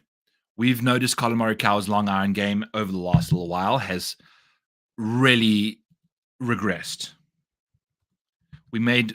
I was at work and bored, so I pulled up a bunch of stuff and kind of took a look at his swings over the years, and it seems like his tempo has kind of increased on the backswing. That slow, methodical takeaways kind of sped up a bit, and his long irons seem to have lost track. In 2024, look at this. This is his 2-year baseline that it's trying to match up to, and it's no good. It's like this is Collin Morikawa, folks. I know the red lines are making it look even worse than it is, but he has the last 12 months, still not very good. This is over 200 yards.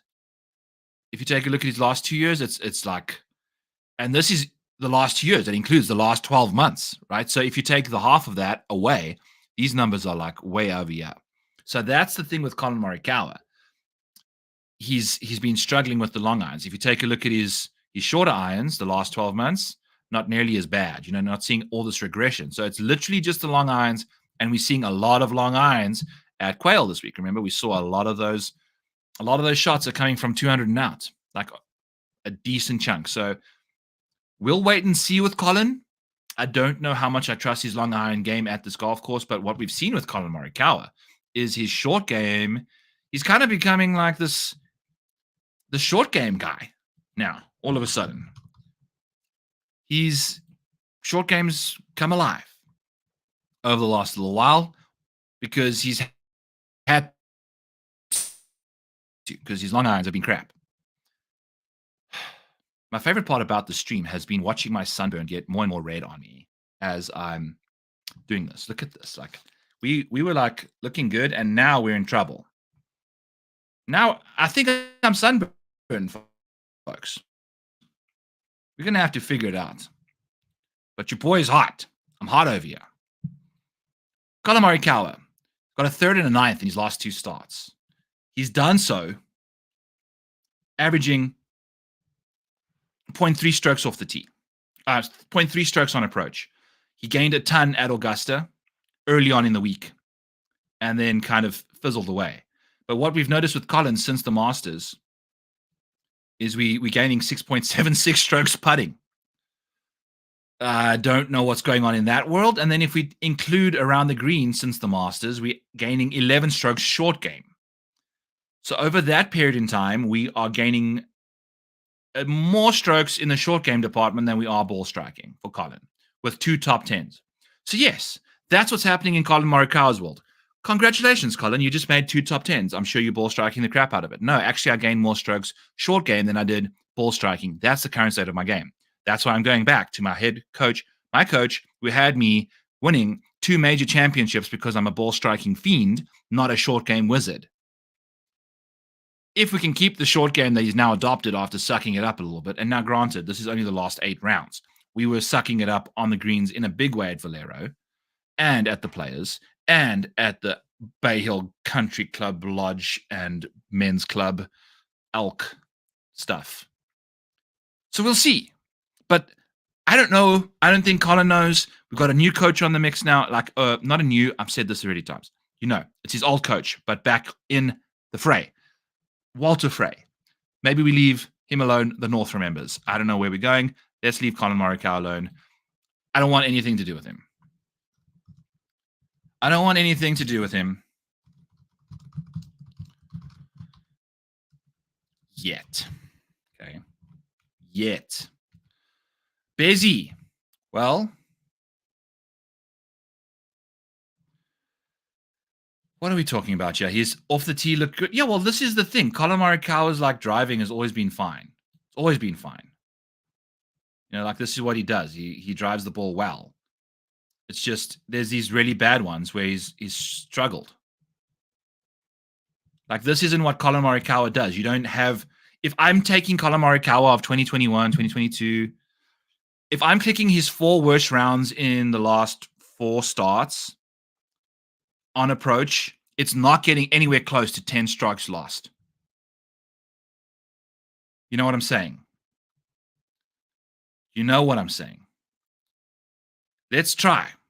Let's see if what I'm saying even makes any sense. So I've cleared the filter from there.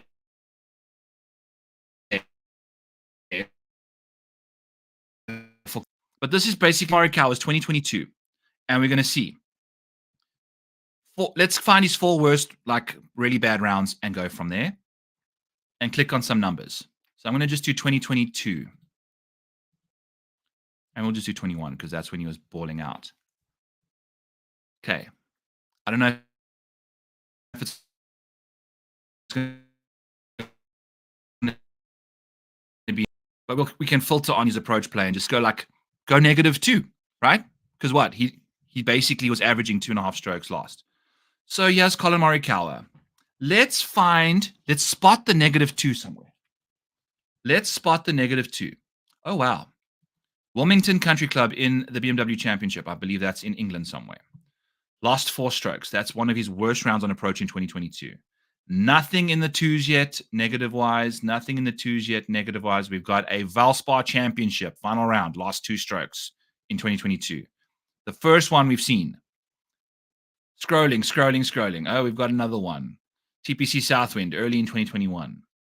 Nothing too crazy, though. Nothing too crazy. Lots and lots of green. Oh, my goodness. Now we're in 2021 and we're seeing green boxes stacked on top of green boxes. I mean, just look at this. Look at this. Let's do this in 2021. So since the RBC Heritage, pretty much this time of the year. On approach, I'm going to click Collin Morikawa's last 4 tournaments. I'm going to take his worst strokes gained approach and see what numbers show up here. In the last 4. So 1, 2, 3, 4. Starting here. On approach. That one is bad. That one is bad. That one is bad. Okay, so now in his last 4 rounds, we're having to look for a positive round. So 0.82. Oh, no, it's going to be the 0.23 over here. So he's lost 0.218 in those 4 worst rounds. Like, he lost 9.8, another 7 more strokes recently. Like, what is he up to? He's just all over the place. So the consistency is not there, and you are not seeing these 3s. Look at these 3s. 2.79, 2.79, 3.2, 3.5. Like, these irons are ridiculously good, and now you can start seeing as we start scrolling. Less and less dark green boxes. Some good ones at US Opens here and there. Some East Lake stuff. But the threes are far and few between, folks, over as we even get into 2022. So that is the world Collin Morikawa is living in. It's not the best. Good. Not very good. All right. So Collin Morikawa rant done. By the way, this big little neck, I mean, I don't even know if you even give a crap about golf, but you really made my night with your giraffe logo and your little 4 little giraffes. Just the cutest thing. Yeah, and Collin Morikawa lacks the clutch Dean in a big way. Like he's not a serious contender. He's not a serious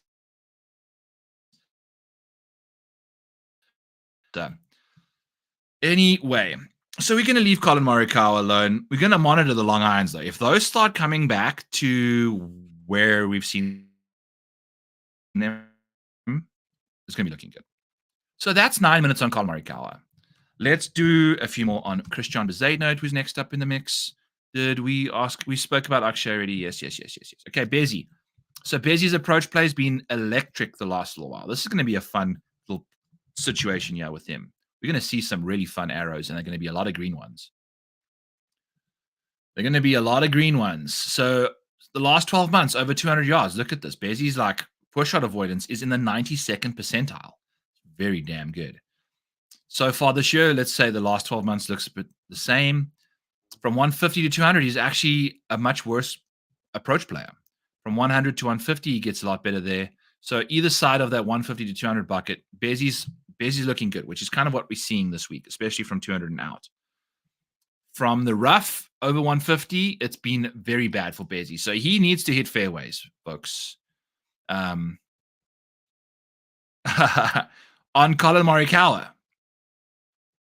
All right. I don't mind going at Collin. I don't mind taking him on this week. So Bezzy, I mean, look at this. This is where a lot of shots are going to be coming from, and it's looking good. It's looking really good. His iron play has been very good lately. Very good. And I think he's picking up the Theon. Oh, is that Collin's nickname, Mike? Reek. Should we call him Reek? Okay. I'm liking it. Oh, yes. I'm loving that. So Bezzy played nicely over in Japan, took a week off, right? Didn't play at the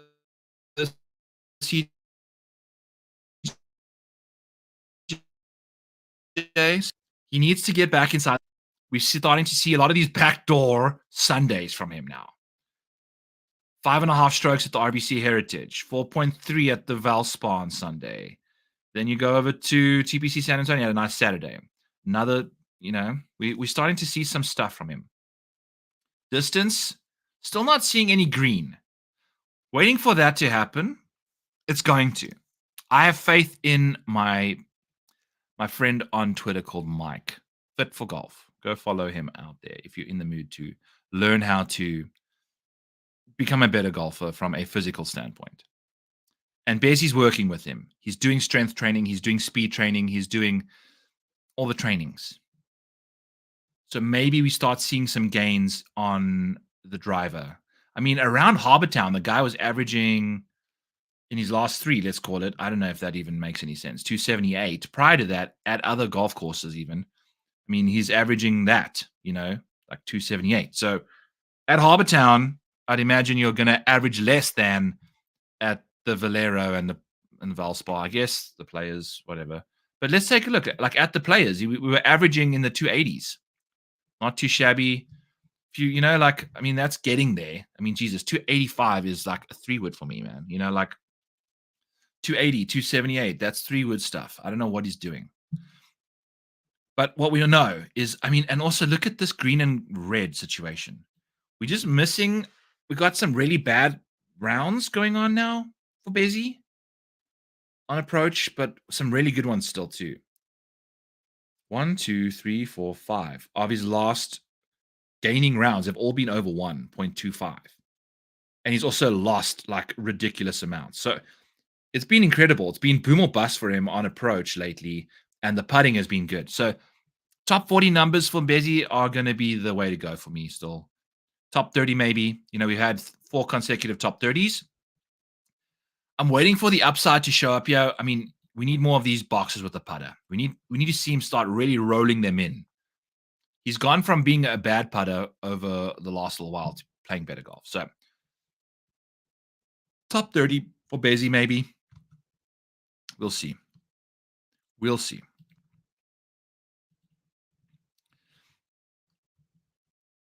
Maybe top 30. Viktor. Oh, it's not looking. I mean, has he gone back? I don't know if he went back to his coach or did he go to a different coach? Because I mean, this is incredible. Like the ball strike. I mean, he's striking it so well off the tee. The short game. Wow, I'm getting tired. The short game it's not ideal, dudes. Short game is not ideal. So I don't know what we're going to do with Viktor at all.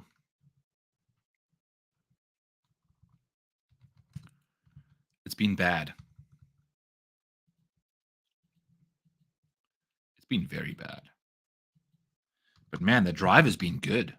Like he's been driving it the way he's always been driving it. So it's just been, I mean, the around the green play, obviously. A third year in 2021, a 43rd last time he played. Look at this around the green play. Since the century. And he's only played 1, 2, 3, 4, 5. Fighting some demons, man. Only played May. Just driving it like a freak all year. Yeah. Like solid stuff. But granted, I mean, the thing is, the last 36 rounds, it's probably going back to when it was better. I mean, he's not doing what he's doing here. This is not the best off the tee stuff. We're seeing better stuff from him elsewhere. So yeah, I'm out on Viktor, boys and girls. No good. Just not a lot going on here. I mean, his best finish has been a 19th at the Genesis, where he's played well in the past. So no dice. I don't know either. Everything in my sense is telling me to hold on Viktor, wait and see, get back. Yeah, exactly. No, there's.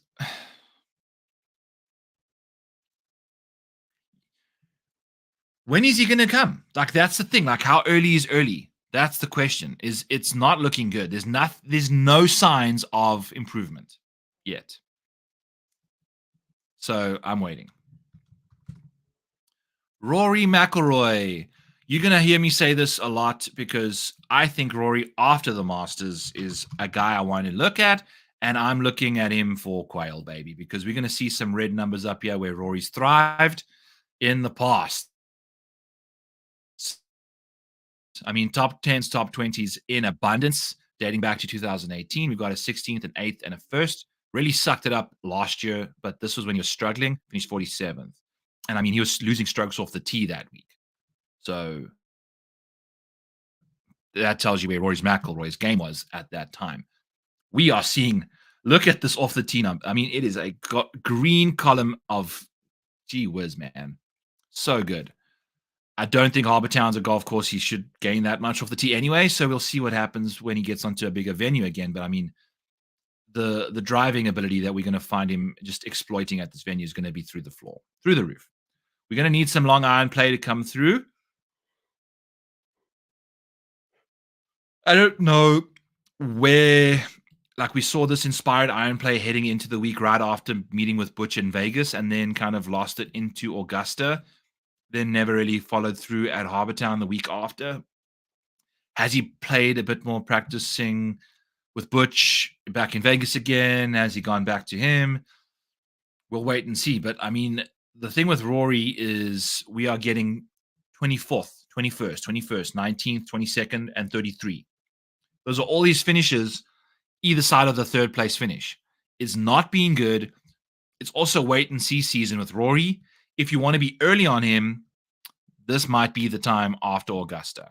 He obviously just won the Zurich with Shane Lowry.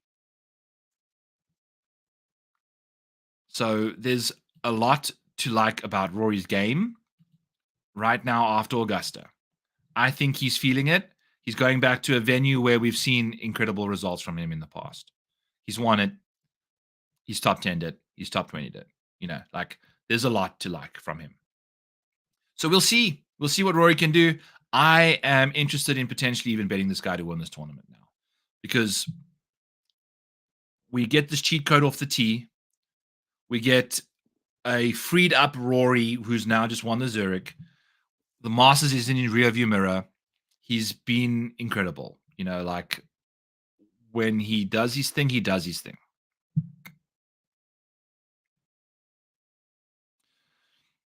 So in his last 24 rounds of golf, you said he's gaining in 20 of them. I mean, literally look at this. You can see what is going on here. It's been really, really impressive. Are we still speaking about Rory? I mean, these are minuscule losses in this department. It's impressive. We had some really bad stuff at the RBC. We'll see. And there's no Scotty. So the PGA Tour is looking for its next dominator. It's looking for its next alpha. Is Rory going to be that guy? We don't know. Okie dokie. So I kind of like him going back to back, as in Rory going back to Zurich, Quail Hollow back to back, or Wyndham Clark back to back. I'm assuming you're speaking about Rory. So I don't know. We'll see what numbers come out for Rory. I want to get involved. The track record doesn't look good statistically. The Masters is behind. That's all I'm saying.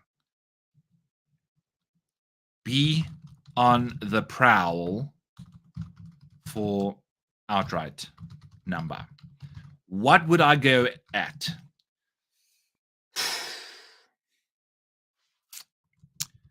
What has he been coming in at? Because I don't feel comfortable that I don't think we're going to get very good numbers. I don't think we're going to get good numbers on him.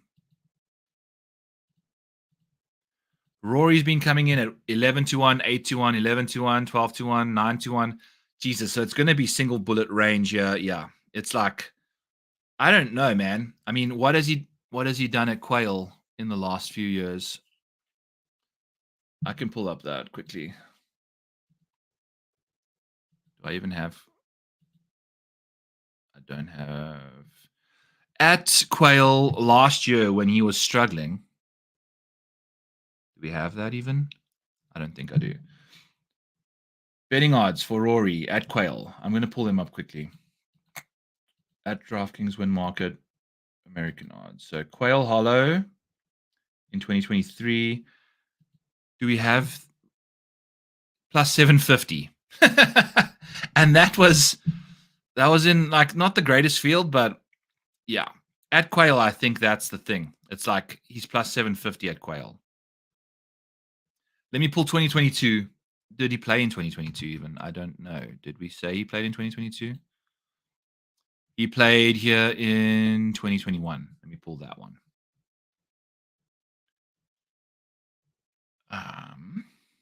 Wells Fargo. Odds available. Beautiful. Okay.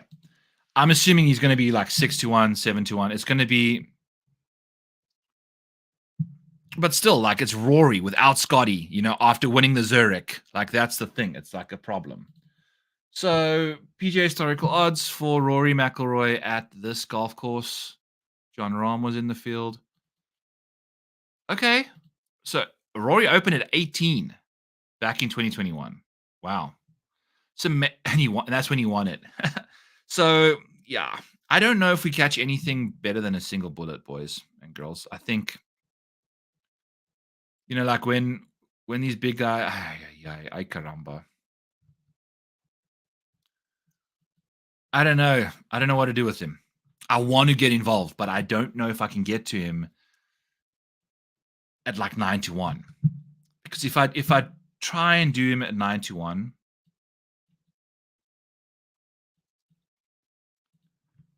how does that work out for us?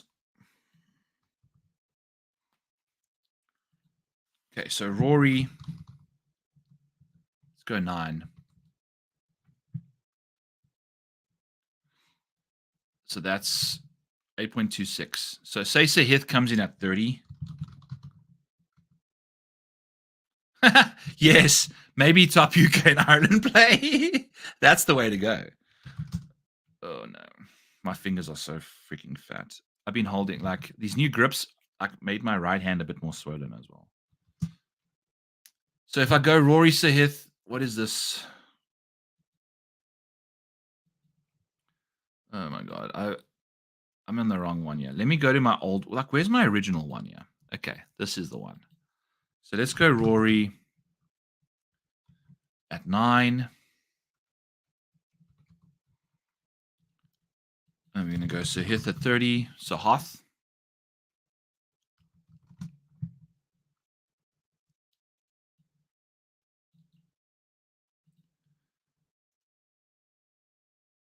$5.4. Yikes. So what are we doing here?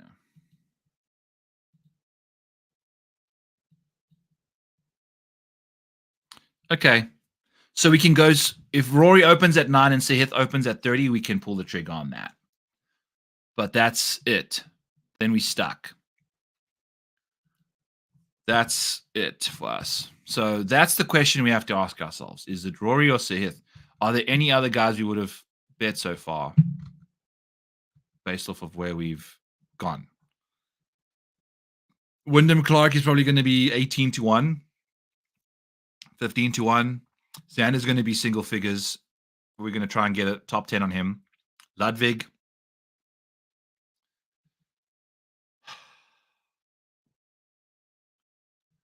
I would bet anybody else to win this thing. I'm going Sahith. Rory. I don't know. Dude, I don't know. I don't think so. I think 10. 10-8. It's a 70-man field. It's a big boy track.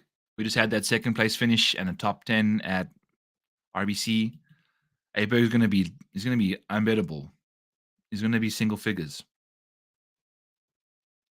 Him and we could see Rory. We could see Rory at single figures potentially. We could see Ludvig and Xander and Ludvig are definitely going to be 9-8-1. Then I see maybe, but I would be very appealed if Rory drops into 10, 11, 12 range. That really helps us a lot. But I'd imagine these two guys are in the top, in the single figures, and then everybody else from there. Patrick Cantlay will probably be 15, 16-1. Rory, hopefully we can catch him at a nice number. JT will probably be 22, 24. Hideki will be in the teens, probably 18, 19, 20, somewhere there. See what happens. I don't know. Fitzy will be there, but he's not playing the greatest either right now. Yeah. Homer's number, I think Homa 22. What, are you seeing this? Are you just predicting these, TDAC, or are there odds out somewhere already? But I think I can see Homa being in that range. I can see Fitz being in the 20s, maybe pushing 30. What is Sam Burns doing in the field? Isn't this guy supposed to have had his baby before Scotty Scheffler? Oy. Okay, cool. So yeah, we're predicting. I think so too. I think that makes a lot of sense. Homa 22, yeah. I think Aberg definitely, if you gave me an over-under of 14, I'd definitely take the under. I'd set the line at probably like 10. Chris Kirk, I'm not interested at Quail. I know he's playing good. I'm just not interested at Quail.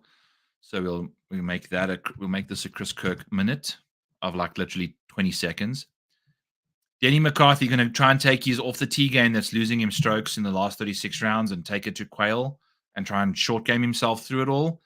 I just don't see that being a way that Denny McCarthy can actually take care of business. That's just going to be a tough A tough situation for him. But what we can do is just take a quick peek, because what I recall is Denny McCarthy has shown us a bit of form. Not a lot, just a little bit, and it's gone. The second at the Valero, where he chipped and putted himself beautifully. And his irons. I mean, he did everything well, but I mean, I don't know if anyone has ever played very well at Quail and lost. I mean, look at this off the tee. It's disgustingly bad. It's like not good. And I can't. At Quail, I can't. I feel like you got to, especially recently, it's not been good at all. Augusta, I mean, what the hell are you doing? I mean, those fairways are so freaking wide open, man. Anyway, so yeah, leaving him alone, moving on swiftly. I don't know if Quail's the place. I mean, you could pop up with good short game anywhere, but no OTT. Chris Kirk, not interested. Where's the baby? Okay. So yeah, let's do our deep dive on Sam Burns. I'm going to pull up some Instagram here quickly and see if we can find a Sam Burns baby sighting here. I doubt it, but let's see. Sam Burns.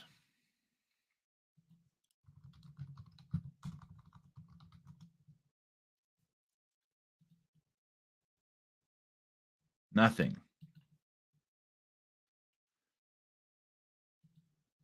Okay. So I don't know.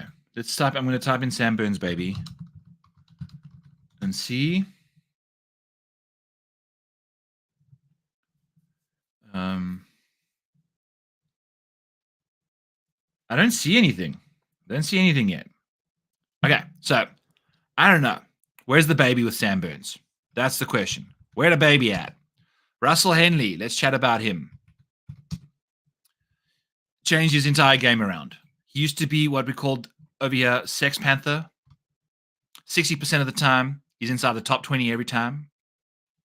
Old Sex Panther Henley. Let's take a look.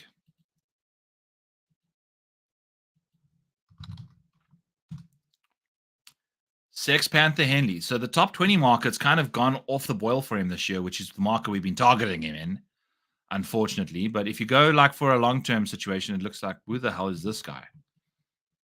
Why does it do that? It's so dumb. Look at this. Sex Panther Henley. Over the since 2023 began, this is what he's been doing in the top 20 market. It's been delightful. Obviously, the year we start betting him to do it, we're what on earth? We're losing money. But gaining in the other markets. Isn't that freaking hilarious? So Russell Henley's completely changed his entire portfolio and profile up.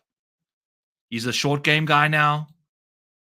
It's not even like he doesn't even do it with his irons. Like his irons have kind of regressed a lot. But his short game has been a lot better. So take a look at this. But the putting has been a bit bad lately, actually. Yes, he dialed in the irons at the Valero, like old school Henley. Well, if you believe in regressing back to the means, your observation of him being T20 only means he's due to the T20 soon. Well, the thing is, Darbo, it's been boom or bust. Like his T20s have been few and far between, and when they're high finishes. A fourth, a 12th, a fourth. And then everything else is not, it's like outside the top 20. Apart from the RBC. First top 20 in a while. Great golf course, great fit for him. I don't know. What has he done? What has he done here? Not anything good ever. Like, he's not a very good long iron player, is Russell Henley. At all, actually. And the funniest thing is he's got one of the most stark good and poor shot charts you'll ever see. Look at this. The last 12 months, with a wedge in particular, it's quite fascinating. The good shot rate, 74th percentile when you're like hitting the 99th percentile in poor shot avoidance. He's so safe with the wedge in his hand. Last 12 months from 150 to 200. Look at this. Beneath the 50th percentile on pretty much everything outside of green regulations. Over 200 yards. Gets a bit better, but not very. So it's not been good. This year, this is what we're talking about. Like, I mean, look at this. This is very mediocre stuff. It's very mediocre stuff.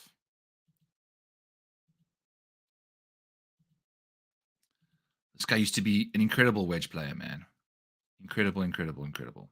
He's still good, but this is not a wedge golf course. This is why he's going to struggle. So I got lost in the weeds there a little bit, but that's what you are going to find from Russell Henley. Maybe the short game helps him, maybe it doesn't, but no long irons here to help him. Yeah, we could see some short game really help him out, but Patrick Cantlay, has he ever thrived at this venue? I don't think he has. Is he good on bent grass? Is that his surface? Is that? Am I correct in thinking that?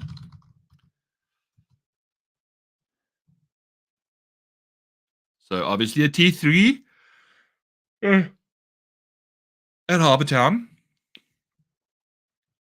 What is the time? I need to get to bed. It's 11 o'clock. It feels like it's 3 o'clock in the morning for me. Yeah, so Cantlay's never really thrived around you either, despite being a very good driver of the golf ball. He's never figured out the iron side of things. It should, but I mean, this year the irons have been rough until a bit more recently. But even then, like what happened at Harbour Town stays at Harbour Town. It's like basically Patrick Cantlay's Vegas. Start calling him Patrick Antley, Allen. What happens at Harbour Town stays at Harbour Town, because it does not translate elsewhere for Patrick Cantlay. I mean, we got the Genesis top 4. Outside of that, we have not had a top 10. 2 top 10s, being a fourth and a third for Patrick Cantlay. This is going to be a nasty betting card for him.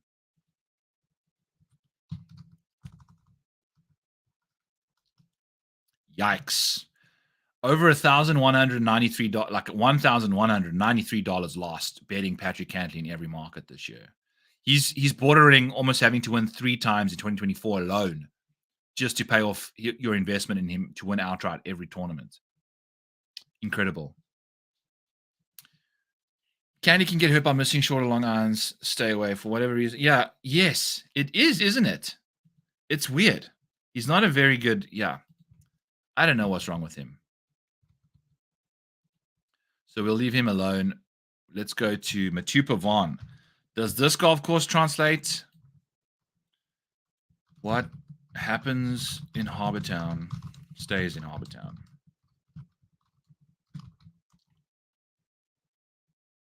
Pavon, what has this guy been up to, man? Kind of came up, showed up, did a few things, and then kind of peeled out again.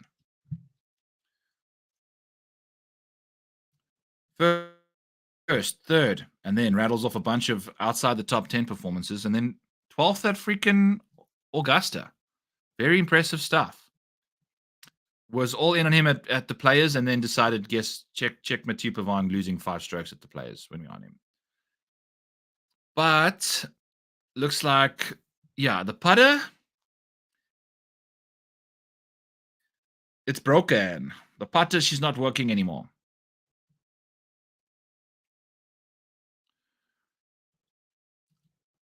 Oh my God. So I had the Tom Kim side of that, dude. Yeah. But you know what? It bit me in the ass at the Tour playoffs. TPC at the FedEx. I had him to win it, and he lost to Lucas Glover. The second fairway Patrick Cantlay missed all day was when he hit his ball in the water on the playoff hole. Fun fact. That's how serious he is as a non-serious golfer when it's in contentions. That's the moment he broke. Shot like, if you're asking me, I know you're asking Sweet Spot, I had Sung Jae Im in 59% of my lineups last week. So, safe to say I did not do very well. Right. Oh yeah, Tommy Trains, baby. But he's off the rails right now, by the way. We've discussed that. Look at this, baby. Woo! I'm getting by the hour. I mean, we're in hour 2 now, folks, and we are deep redneck. I needed to get my shit together. I'm like sunburnt as balls. So that's probably why I'm also tired. Maybe that's why I'm tired. But we're back in action, yeah. Use sunscreen. Pavon doesn't translate to this golf course, in my opinion. He could short game his way around. He could gain 1 million strokes on approach. I don't know.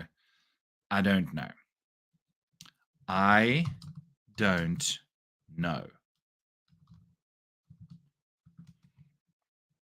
Cameron Young was our poster boy for this last year. We thought he'd win it. And it's likely when he started breaking. By the way, if you're looking for someone that's a very bad bet, it's Cameron Young. Well, this year, we're changing that up. Take a look at his all-time track record since 2023.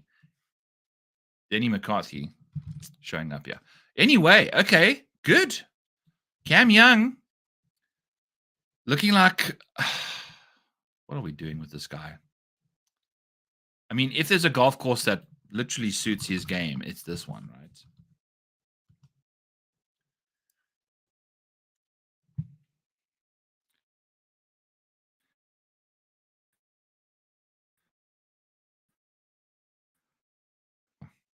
A short dive on Austin Eckroat? Absolutely, right after this Cam Young situation. So Cam Young in 2024 seems like he's finding his groove a bit. The RBC Heritage decided to lose 6 strokes on approach. Is this the 666 sacrificial satanistic Rickie Fowler thing on approach? I mean, it's been looking very good for Cam until literally this 3rd round at Harbour Town, where he broke. He lost 7 points. He shot 76. Yikes, bro. Yikes. But bounced back again. It's like one of his only few rounds he's lost around the, like it's been these shorter courses that have kind of been his bugaboo. Sawgrass and Harbour Town. Masters, Valspar playing nicely. Cognizant played nicely. So he's moving in the right direction, and I think we're starting to see, I mean, look at these. You got, wow. So he's doing some good stuff. Do we bet him top 10, top 20? This year, top 10 is looking the way to go for him. I like it. I kind of like it a lot. What has he done here in the past? 59th, when we bet him, look at this, just losing 1 million strokes on approach again. I don't know. I mean, this golf course should fit him perfectly, and we're hitting it 335 yards and losing three strokes off the tee. So I just don't know if he can win this thing. I don't know if he can finish top 10 for us either. I wonder if this golf course should make sense for him, but doesn't. Maybe this is the week he does. He's playing some really good, consistent ball striking entering the week. We'll see. I kind of like the fact that we got this massive spike approach number in here that's going to make people think his approach numbers are worse than they are. Like if you just do the last 24 rounds of golf, we're averaging 0.6 strokes per round. If you take this one bad round away, we're averaging 0.9. An incredible, incredible difference. We're gaining 20 strokes in the 23 rounds that we're doing that and losing 6 in one. So that's the problem with Cam Young. That's cool. I'm fine with that. Maybe we go to the top 10 market again. I'm thinking maybe top 10 or top 20. Number depending. Fitz.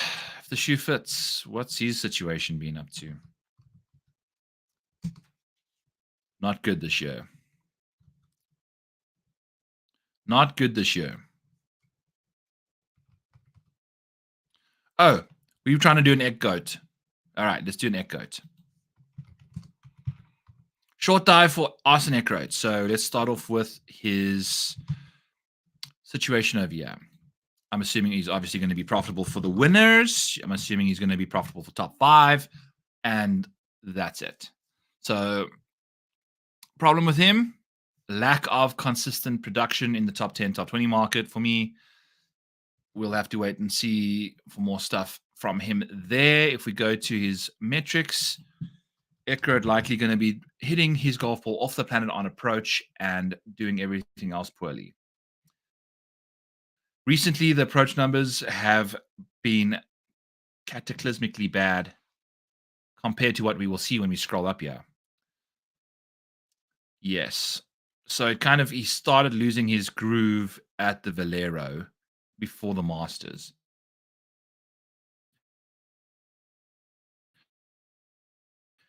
I mean, look at this approach play. We are looking at some seriously good stuff. Prior to those two tournaments, it's going to be very good. I mean, we are looking at numbers here, folks, that are like, if we do the last 20, we're averaging 1.2 strokes in that range, but then we're losing 0.6 in the last 6. So has his iron game broken, or do we see a bounce back after the Masters? I mean, this was the Valero was the week before. There was some time before the Players. I mean, he's only played one Texas swing event. So I wouldn't say that he's burnt out. I mean, Cognizant went into the API.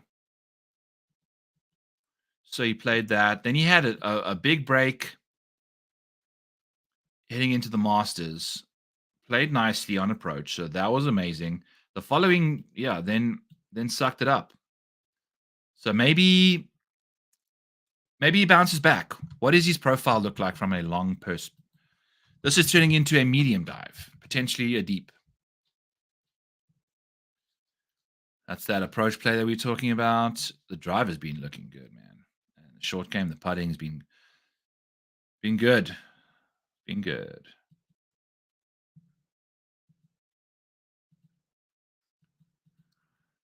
Eckroat, 200 plus. Ooh, not good this year so far. Last 12 months, better. This year has been had a few bad ones. Good with the mid ranges. That's his jam this year so far. Okay. Lots of greens regulations, solid stuff out the rough. That's good to know too. So we're going to be hitting a lot of balls out the rough. Oh my God, what are we doing here? YouTube. When Shot Like shows up, Darbo turns into a sadistic dude. The too early haven't looked at anything feels for Wells Fargo is Morikawa, Cam Young, and Hideki. Jesus Christ. Because if that lineup most certainly tilts Byron, yes. Okay. Byron going to have 69% of Hideki this week for another WD. Yeah, dude. If I play a Hideki, yes, you should all steer clear because that's when things are going very badly. So this is fun. Look at these proximity. Like, did he hit it backwards on this shot? Like, why are we seeing it fly so far backwards there? It's a very impressive. Like, his proximity numbers are atrocious, but the rest of his numbers are amazing. That is fascinating. Good shots, poor shots, all very good. But his proximity numbers are like really, really bad.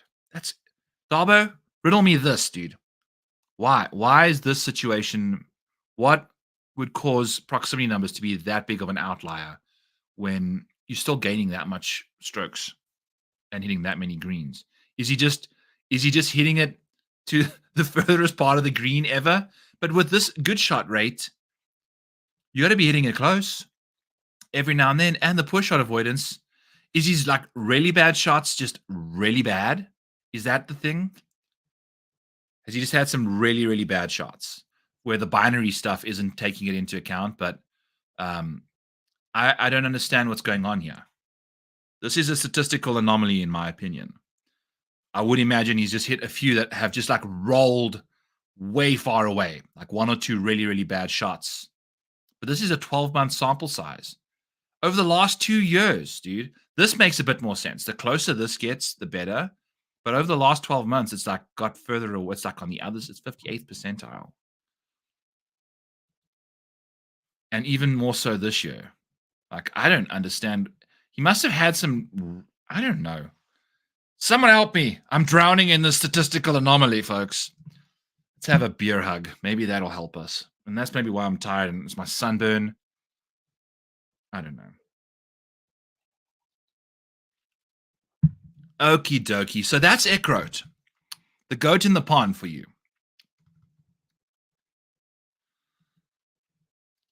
Fitz. We spoke about Fitz. It's not been good.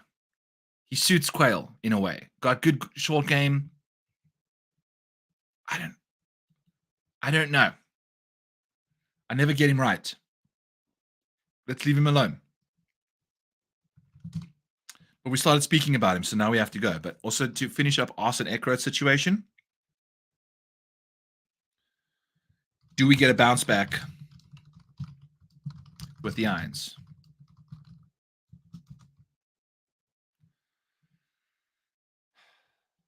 Being bad the last 2 tournaments. What is up with the proximities? All right, so Fitzy. Yeah, Fitzy. We are losing the plot here.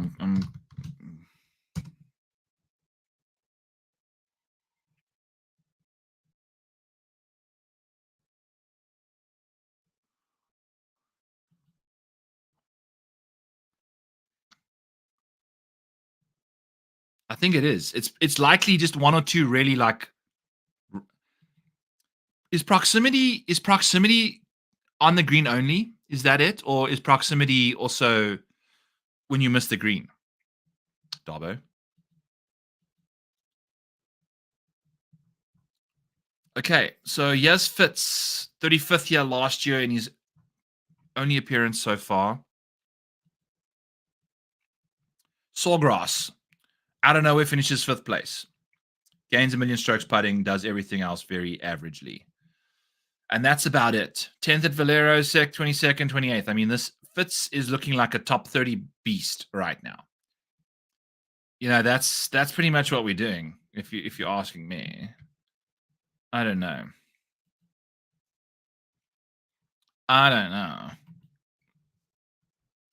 Top 30 maybe.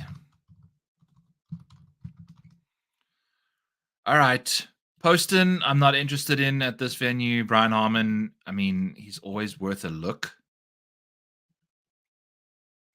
I don't know if he would thrive at this venue. 35th. Oh, he's won it, of course. But that's at Eagle Point. And then you move here and we don't see anything better than 18th. So, yeah, that's the problem. Approach play, never quite ever got it together, yeah. Ever. Losing drastically over the last 3 tournaments, yeah.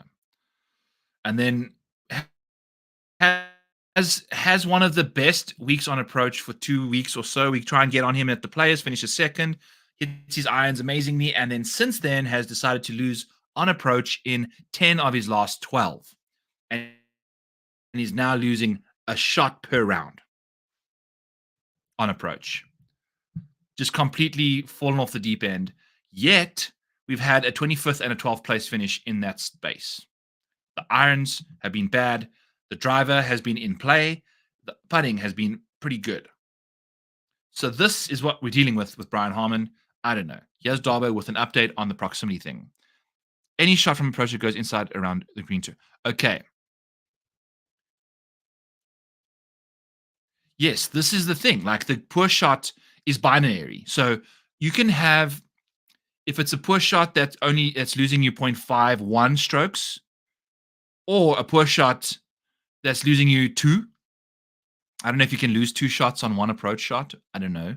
Maybe, yeah, you would if you're hitting in the water, right?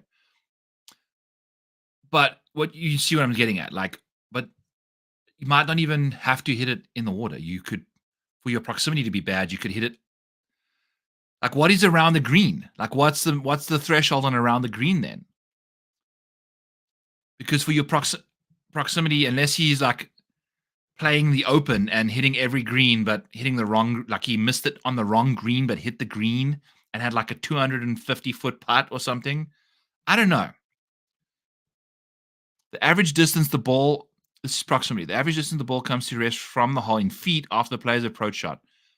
The approach shot distance must be determined by layers, and the shot must not originate from on the or around the green. So I don't know, bud. I don't know. Whatever that anomaly is, that's that anomaly. So Brian Harman, what are we doing with this dude? I don't think at Quail we can, but Jesus, man, this putting, his putting is becoming it's like he's putting so well lately. He's putting in the last 16 rounds, he's averaging 1.1 strokes per round. Which, by the way, is almost not enough to. Yeah, it's getting pretty much offset by his approach play in the last 12. So that's Brian Harman. I don't know. It's a fascinating situation. The irons have gone off the boil. And to me, that's scary. I mean, but if they come back, I have no idea what to do with this. This is a really interesting, very interesting situation. He's a very good short game guy. And you can see, like, the short game is still been there this last little while. This approach stuff is so perplexing to me. And I'm not even just looking at this like bad one. Like, I don't care about that. It's the fact that he's just consistently losing every single time he tees it up. It's fascinating. But I know how good he can be with the short game, which is what's causing me this fascination, stuckation. So we are stuck in the mix here. What's Harman been up to? Is he even a profitable bet anyway? Anywhere? Anyhow? Top fives. That's the way to bet him, I guess. Which he's had one of in the last little while. Two of.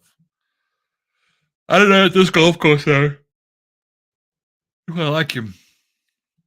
So we'll leave him alone. What time did we start speaking about this guy? Shortly after Fitz. We never really spoke about Fitz for that long. So maybe 143. I don't know. 142. I mean, we've been speaking about him for a while. All right. At this point in time, I'm going to start taking nominations. I think I saw someone ask about Tommy Boy ages ago. So let's do Tommy Lad.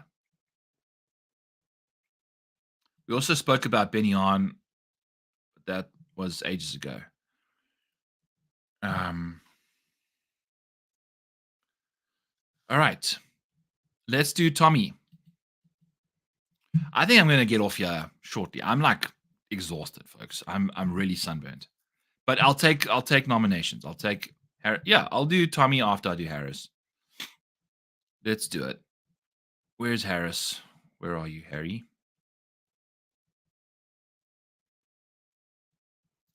Right here, the whole time. Right under me nostrils.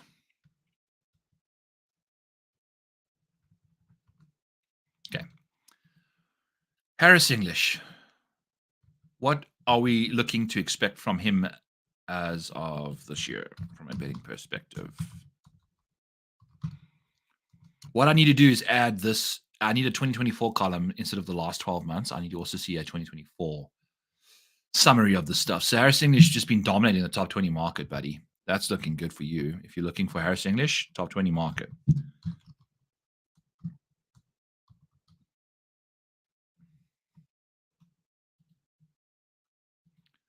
Why is he not in the... There we go. Okay. Yeah. So it's miscut. So as well as he's been playing, the approach play has been Brian Harman-esque in a way.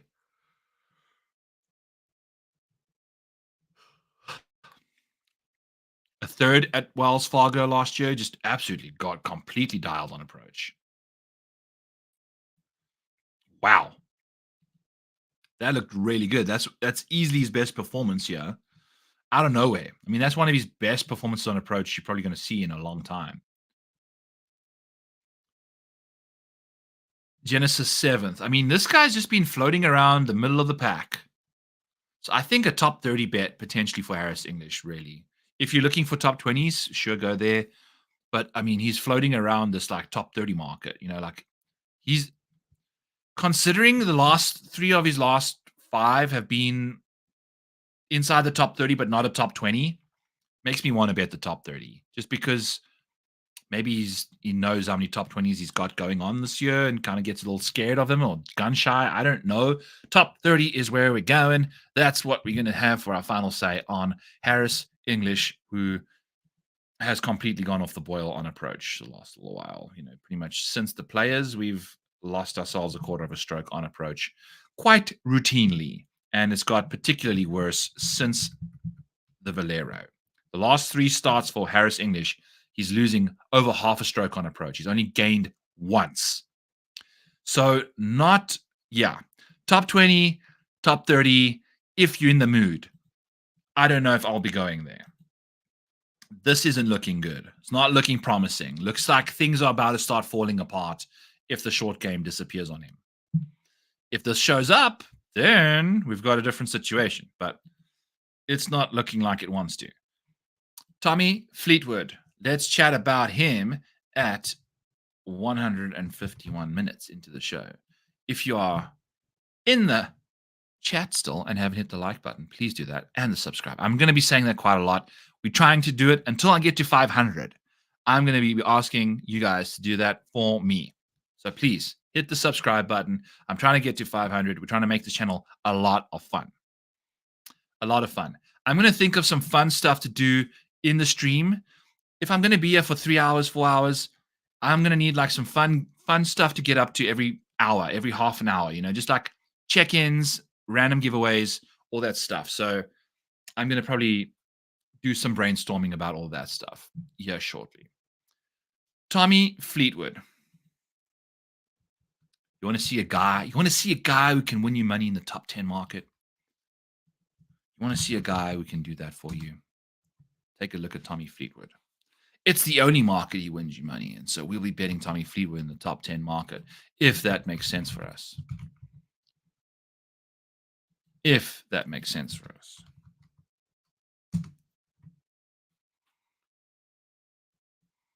Oh, yeah. Top 5, the Valero.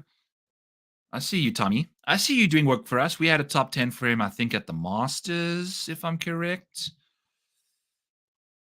where he finished inside the top 10.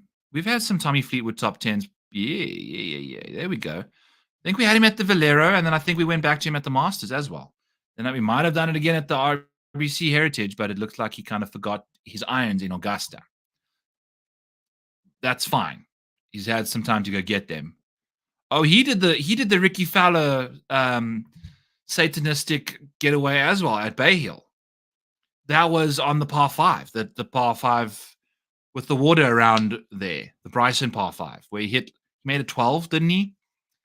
Tommy Fleetwood hit like 3 or 4 balls in the water there, the Satanistic sacrificial moment, which propelled him later on to a 7th and a third at Augusta for Tommy Fleetwood. So some good form, despite a poor performance at RBC Heritage, where he once again got close to the sacrificial number of 6 there, but not the best on approach. But we can expect random stuff. So give me a top 10 on Tommy Fleetwood. Top 10 Tommy. That's the way to go.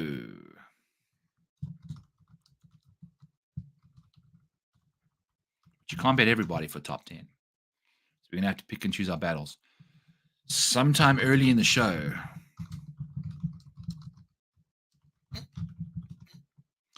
All right. Are there any other guys? Stephen, yeah, I have to bring him up. He's always a fascinating discussion. I love his driving ability.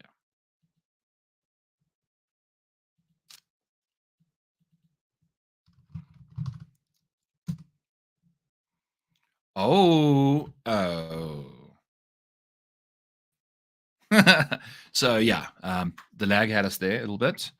I got excited when I saw T5 at Wells Fargo, but Tommy Fleetwood, top 10, baby. I mean, I think we'll be going to that in a big way.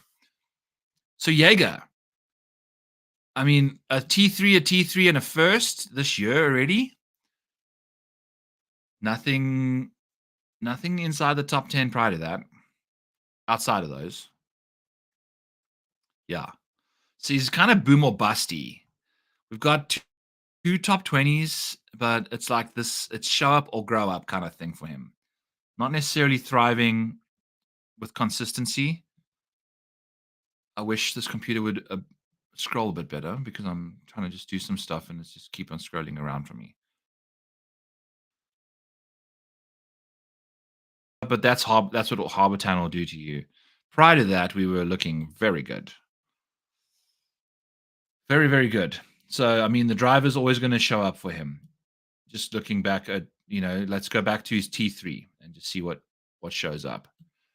We're averaging a third of a stroke off the tee. We've got some really bad ones. I feel like this was the one on the Sunday where he hit in the hazard.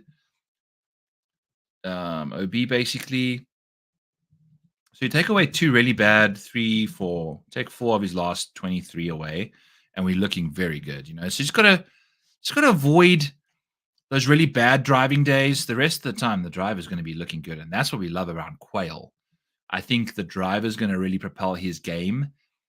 I don't know what to expect from him. I mean, look at this. The putter, it's like, if you take some of his worst putting performances over the last little while, like 4 of his last worst ones get you to 12 lost strokes. Like, you're averaging 3 strokes lost per round in 4 of your last really bad tournaments dating back to the Cognizant. Like, bro beans. Come on. Let's keep it together on the greens for you there, bud. So I don't know what to do with this dude. I would imagine like a top 5 is probably the way to go with him.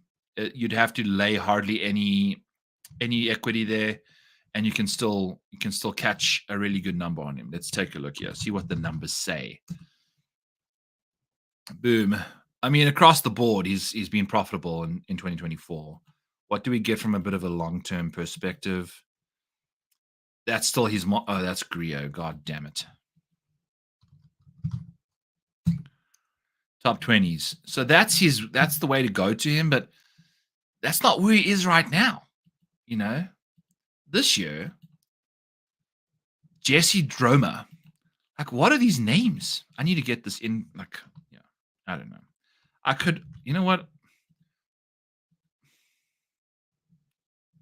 ADD. Get back in focus, Byron. All right. What are we looking at here? Complete derailed. Jaeger. So, yeah, top 5. Hardly bet the guy. You don't have to lay big numbers. He'll give you some love. What does Jaeger's top 5 market look like? Typically, if you're going to try and bet Stephan Jaeger, I love this historical stuff here because then you can get a feel for what you should expect when the market comes to fruition, ignition. So Jaeger for top 5s, you're going to be getting delightful numbers. 16-1 at Augusta, 12-1 at RBC, 8-1 at Texas. So in these big field events, you could potentially get a 15, 16, 20-1 on him.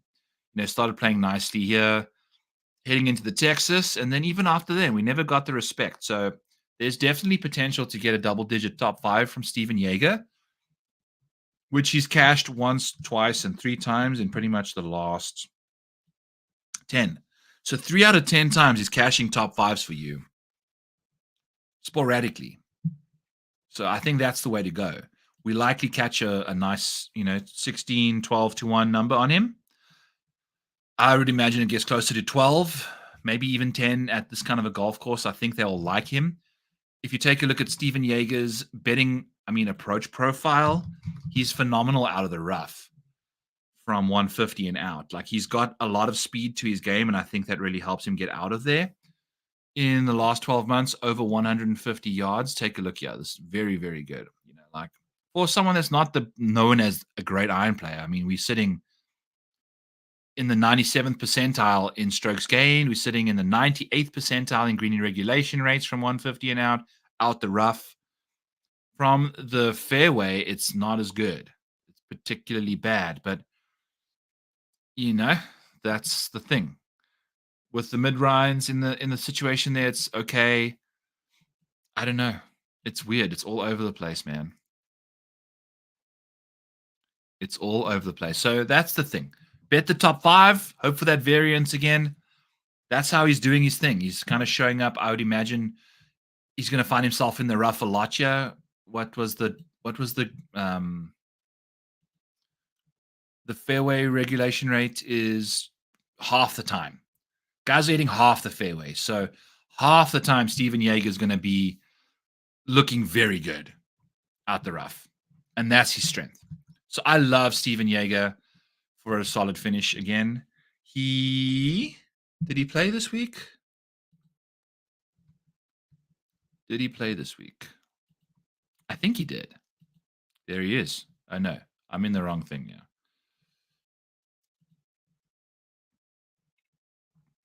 I thought he played. Yeah, 20th. So he would have cashed a T20, but not really great. So solid performance from Jaeger. What did he do for the event? Off the tee, just denominations. Like amazing stuff. Again. So we've got a T18 and T20 in his last 2 starts again, and a win. Missed the cut at the Masters. I had him as a top rookie at the Masters, so that was amazing. Obviously, why would you bet a guy after the freaking win? So what an idiot. But I think he's kind of finding his groove again now after the win and Augusta. So another top 20 for him. I don't mind the top 5, though. I feel like that gets you into the Stephan Jaeger market and for a very cheap price. So that's my Stephan Jaeger take. Took a little while, but I kind of thought we'd have to spend some time on him because he's important. He's a betting equity, in my opinion.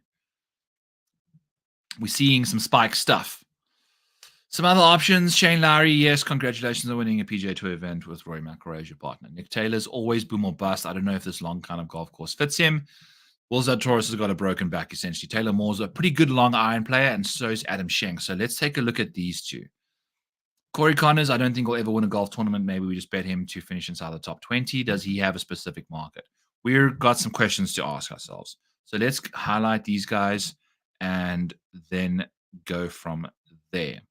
Would like to look at Patrick Rodgers as well. Any other options? Maybe Mackenzie Hughes a little bit with a bit of scrambling. Jordan Spieth, we know what we're going to get there. Jake Knapp, you know what you're going to get there. Noren's playing amazing golf. We're going to have to look at him. Tom Kim, yucks. Congrats to Taylor Pendrith. Sanjay M, WD, congrats to you. Breaking my heart. Seamus Power, sucked it up a little bit. Okay. I think I like this. I think I like our guys we're going to focus on here, and then we're going to leave. We're going to leave the building. So Corey Connors at a casual. Okay. That's great. I love it.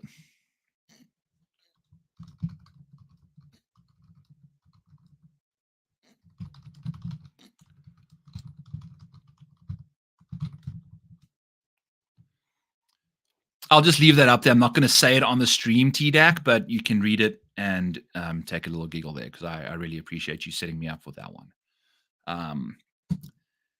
So yeah, Stephan Jaeger definitely likes it rough, and particularly with the longer shafted clubs. So that's there for you. I said I was going to say it, and I did. So 163 minutes into the show, we've referenced our first R-rated thing. So Mike, if you are listening, shout out to you for the little spicy nugget over there. Corey Connors, let's pull him up. Yeah, I know he doesn't like it, right? Because he's always in the fairway. Guy likes it. A clean shaven fairway. So Corey, he's just your perennial PGA Tour grinder. I mean, look at this. It's just T13 to T37, basically. Put Corey Connors anywhere, but how often did Corey... Okay. There's Mike. Yeah, Mom. Yeah, just look at this. So what do you think? Do you think Corey Connors is a profitable top 5, top 10 bet? If we pull that up? Unlikely. But he's likely a top 20, maybe a top 40 bet. Yeah, leaving him alone as a bet. It's like, where are we going? Yeah. So we're going to leave him alone. That's an easy out. Like, we're not going to bet the guy at all. Congrats on your top 8 tier last year, Corey. That's literally your last top 10 potentially on your freaking profile. And again, outside the top 40 is just in abundance again. So just where's the upside? Black IP reference, where is the love? Where is the upside from Corey Connors? in 2024. The ball striking is looking amazing. I mean, look at this approach play. It's been delectable. But somehow he keeps ejecting himself out of a tournament with the short game, losing once a tournament over 1.5 strokes in the short game department of his choosing. So that's the Corey Connors summary for you there. Not good. Black Eyed Peas, where is the upside?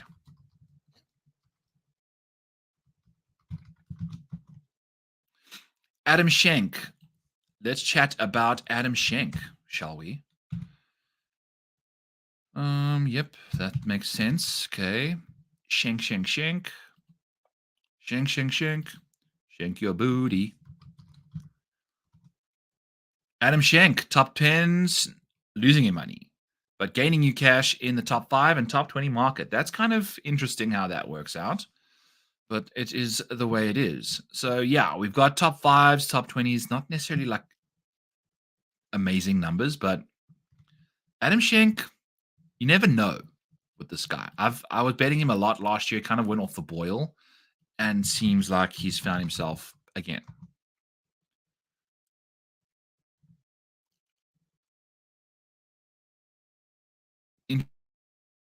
Interesting. 4 appearances, yeah.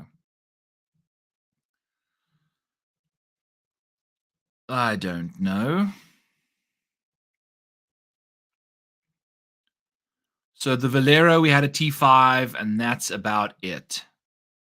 RBC Heritage, I think he played quite nicely this weekend, though, from what I recall. This is the Wells Fargo. We're looking for last week's tournament. Yeah. T13. So we're starting to see, and look at this ball striking. We know Adam's a pretty good putter anyway. You know? So we've lost putting twice and around the greens, but the ball striking's there. And that's what shows up when this stuff happens. So he's moving in the right direction. I think maybe a top 20 bet is the way to go. We've had now, 1, 2, 3, 4 of the last 6 be top 20s. But we're going back to freaking Quail, where it's not looking good, for him. But I don't know. Maybe we go to the top 20 market for old Adam Schenk, if you want to do anything. Okay. Taylor Moore. We are almost there, folks. Taylor Moore. We're at 167.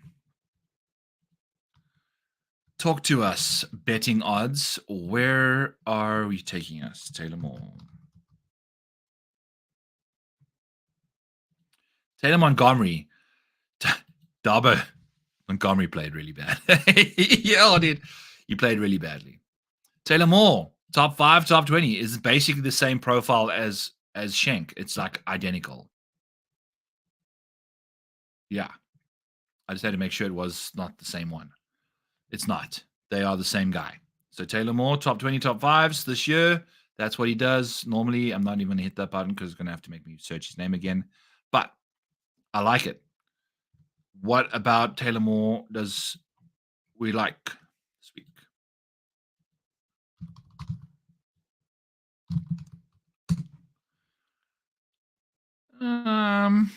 Nice. Second place finish at the Texas Children's Open. He's been lost a bunch of putts. Geez, bud. Just shows up and forgets how to putt it at Harbour Town. There's really been like no upside, but now we've seen the last little while it's been better. That T2, is that it? Is that like it for him this year now? Oh. Did he play this week?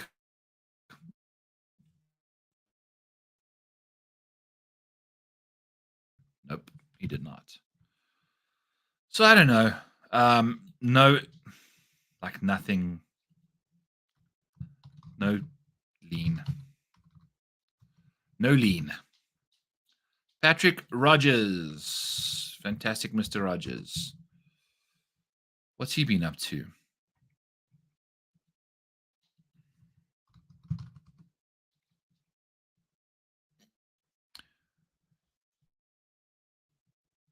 Some good starting. Some good starts.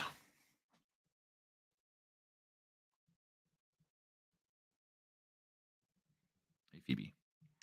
Oh, a fifth at the RBC Heritage after a WD putted really nicely.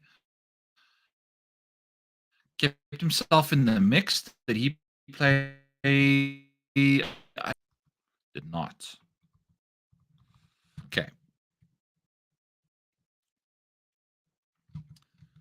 Okay.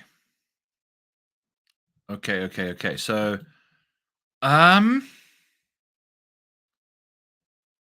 okay. I don't know. What are we doing with this guy? Maybe pull up his betting chart for us because I think that's important. Maybe that helps us summarize his situation. Bet him for a top 10. Okay. We'll bet him for a top 10. If it makes sense. We're just looking. Like these are all potential situations.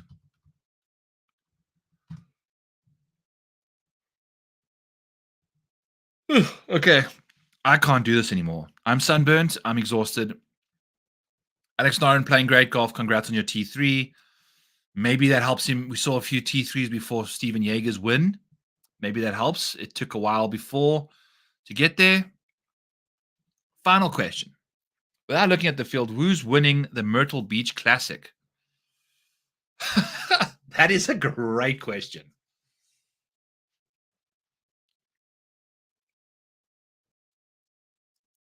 Daniel Berger. Is that the answer? Is it Daniel Berger that's winning it?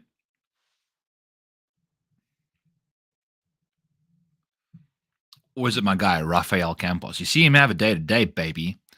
Thank God I had him in all my Sungjae M lineups. That's awesome. So congrats to Rafael Campos for that. Jan Kim. Good answer. What is the Myrtle Beach Classics golf course, though? What kind of venue is it?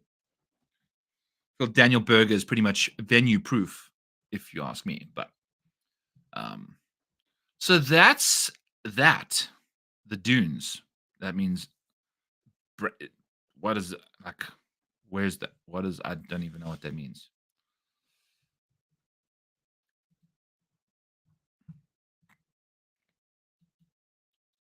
I love how I have an outlook for everybody and an Hideki timestamp, but it's the only one I don't have a thing for. All right, folks. That's it from me. I'm gonna go put some sunscreen, some like post after sun stuff. What do you call it? Aloe vera. Don't forget to hit the like, subscribe button. Let's see if I can do this quickly. I'm kind of curious. Let's see this. All right. Okay. Got a new camera, so I can do some random stuff.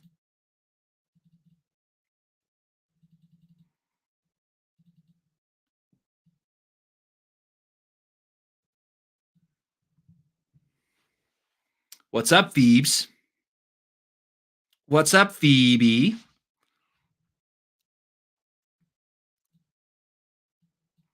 So that's Phoebe for you. And this is the room. So welcome to the study, the studio. I don't know. I got some logi, I don't know. But it's been awesome. So it's been fun. It's been real. Been real fun. Phoebe's got the itchy ears. Let's have ourselves an awesome. I kind of like this angle because then I can just like, Phoebe, what's up, girl? Okay. I don't know. Anyway, it's the Wells Fargo. Spencer and I will be doing our show on 9:30 tomorrow night, as always. I will do the Fantasy Golf Degenerates tomorrow with Kenny as well. 2 totally different shows. I feel like you can tune in for both of them. You'll get 2 different sets of information there for sure. Then my show will be all the bets that I have for the week after crushing it this week with Jake Knapp, almost getting to the top 5 ladder, but he did the top 20, top 10 numbers, which were delightful for us. We almost doubled our money in the outright market. Had Jake Knapp, in the placement market, had Jake Knapp just finished top 5, we would have turned our $85 we bet and won $100 this week in placement bets. It was an incredible week. We had a really good week. So really, really, really appreciate all of you guys who follow along, who tail the bets. It's a free article. You can get all of that stuff for free.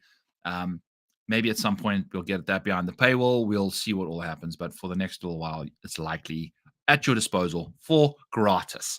So that's why you need to subscribe. That's why you need to like. That's why you need to actually just join the Rotoballer squad, because then you can get my model. You can get all of these cool things for the betting things. It's all in one model. This is the behind the scenes stuff. It goes into the model. That's where it all comes from. You saw that.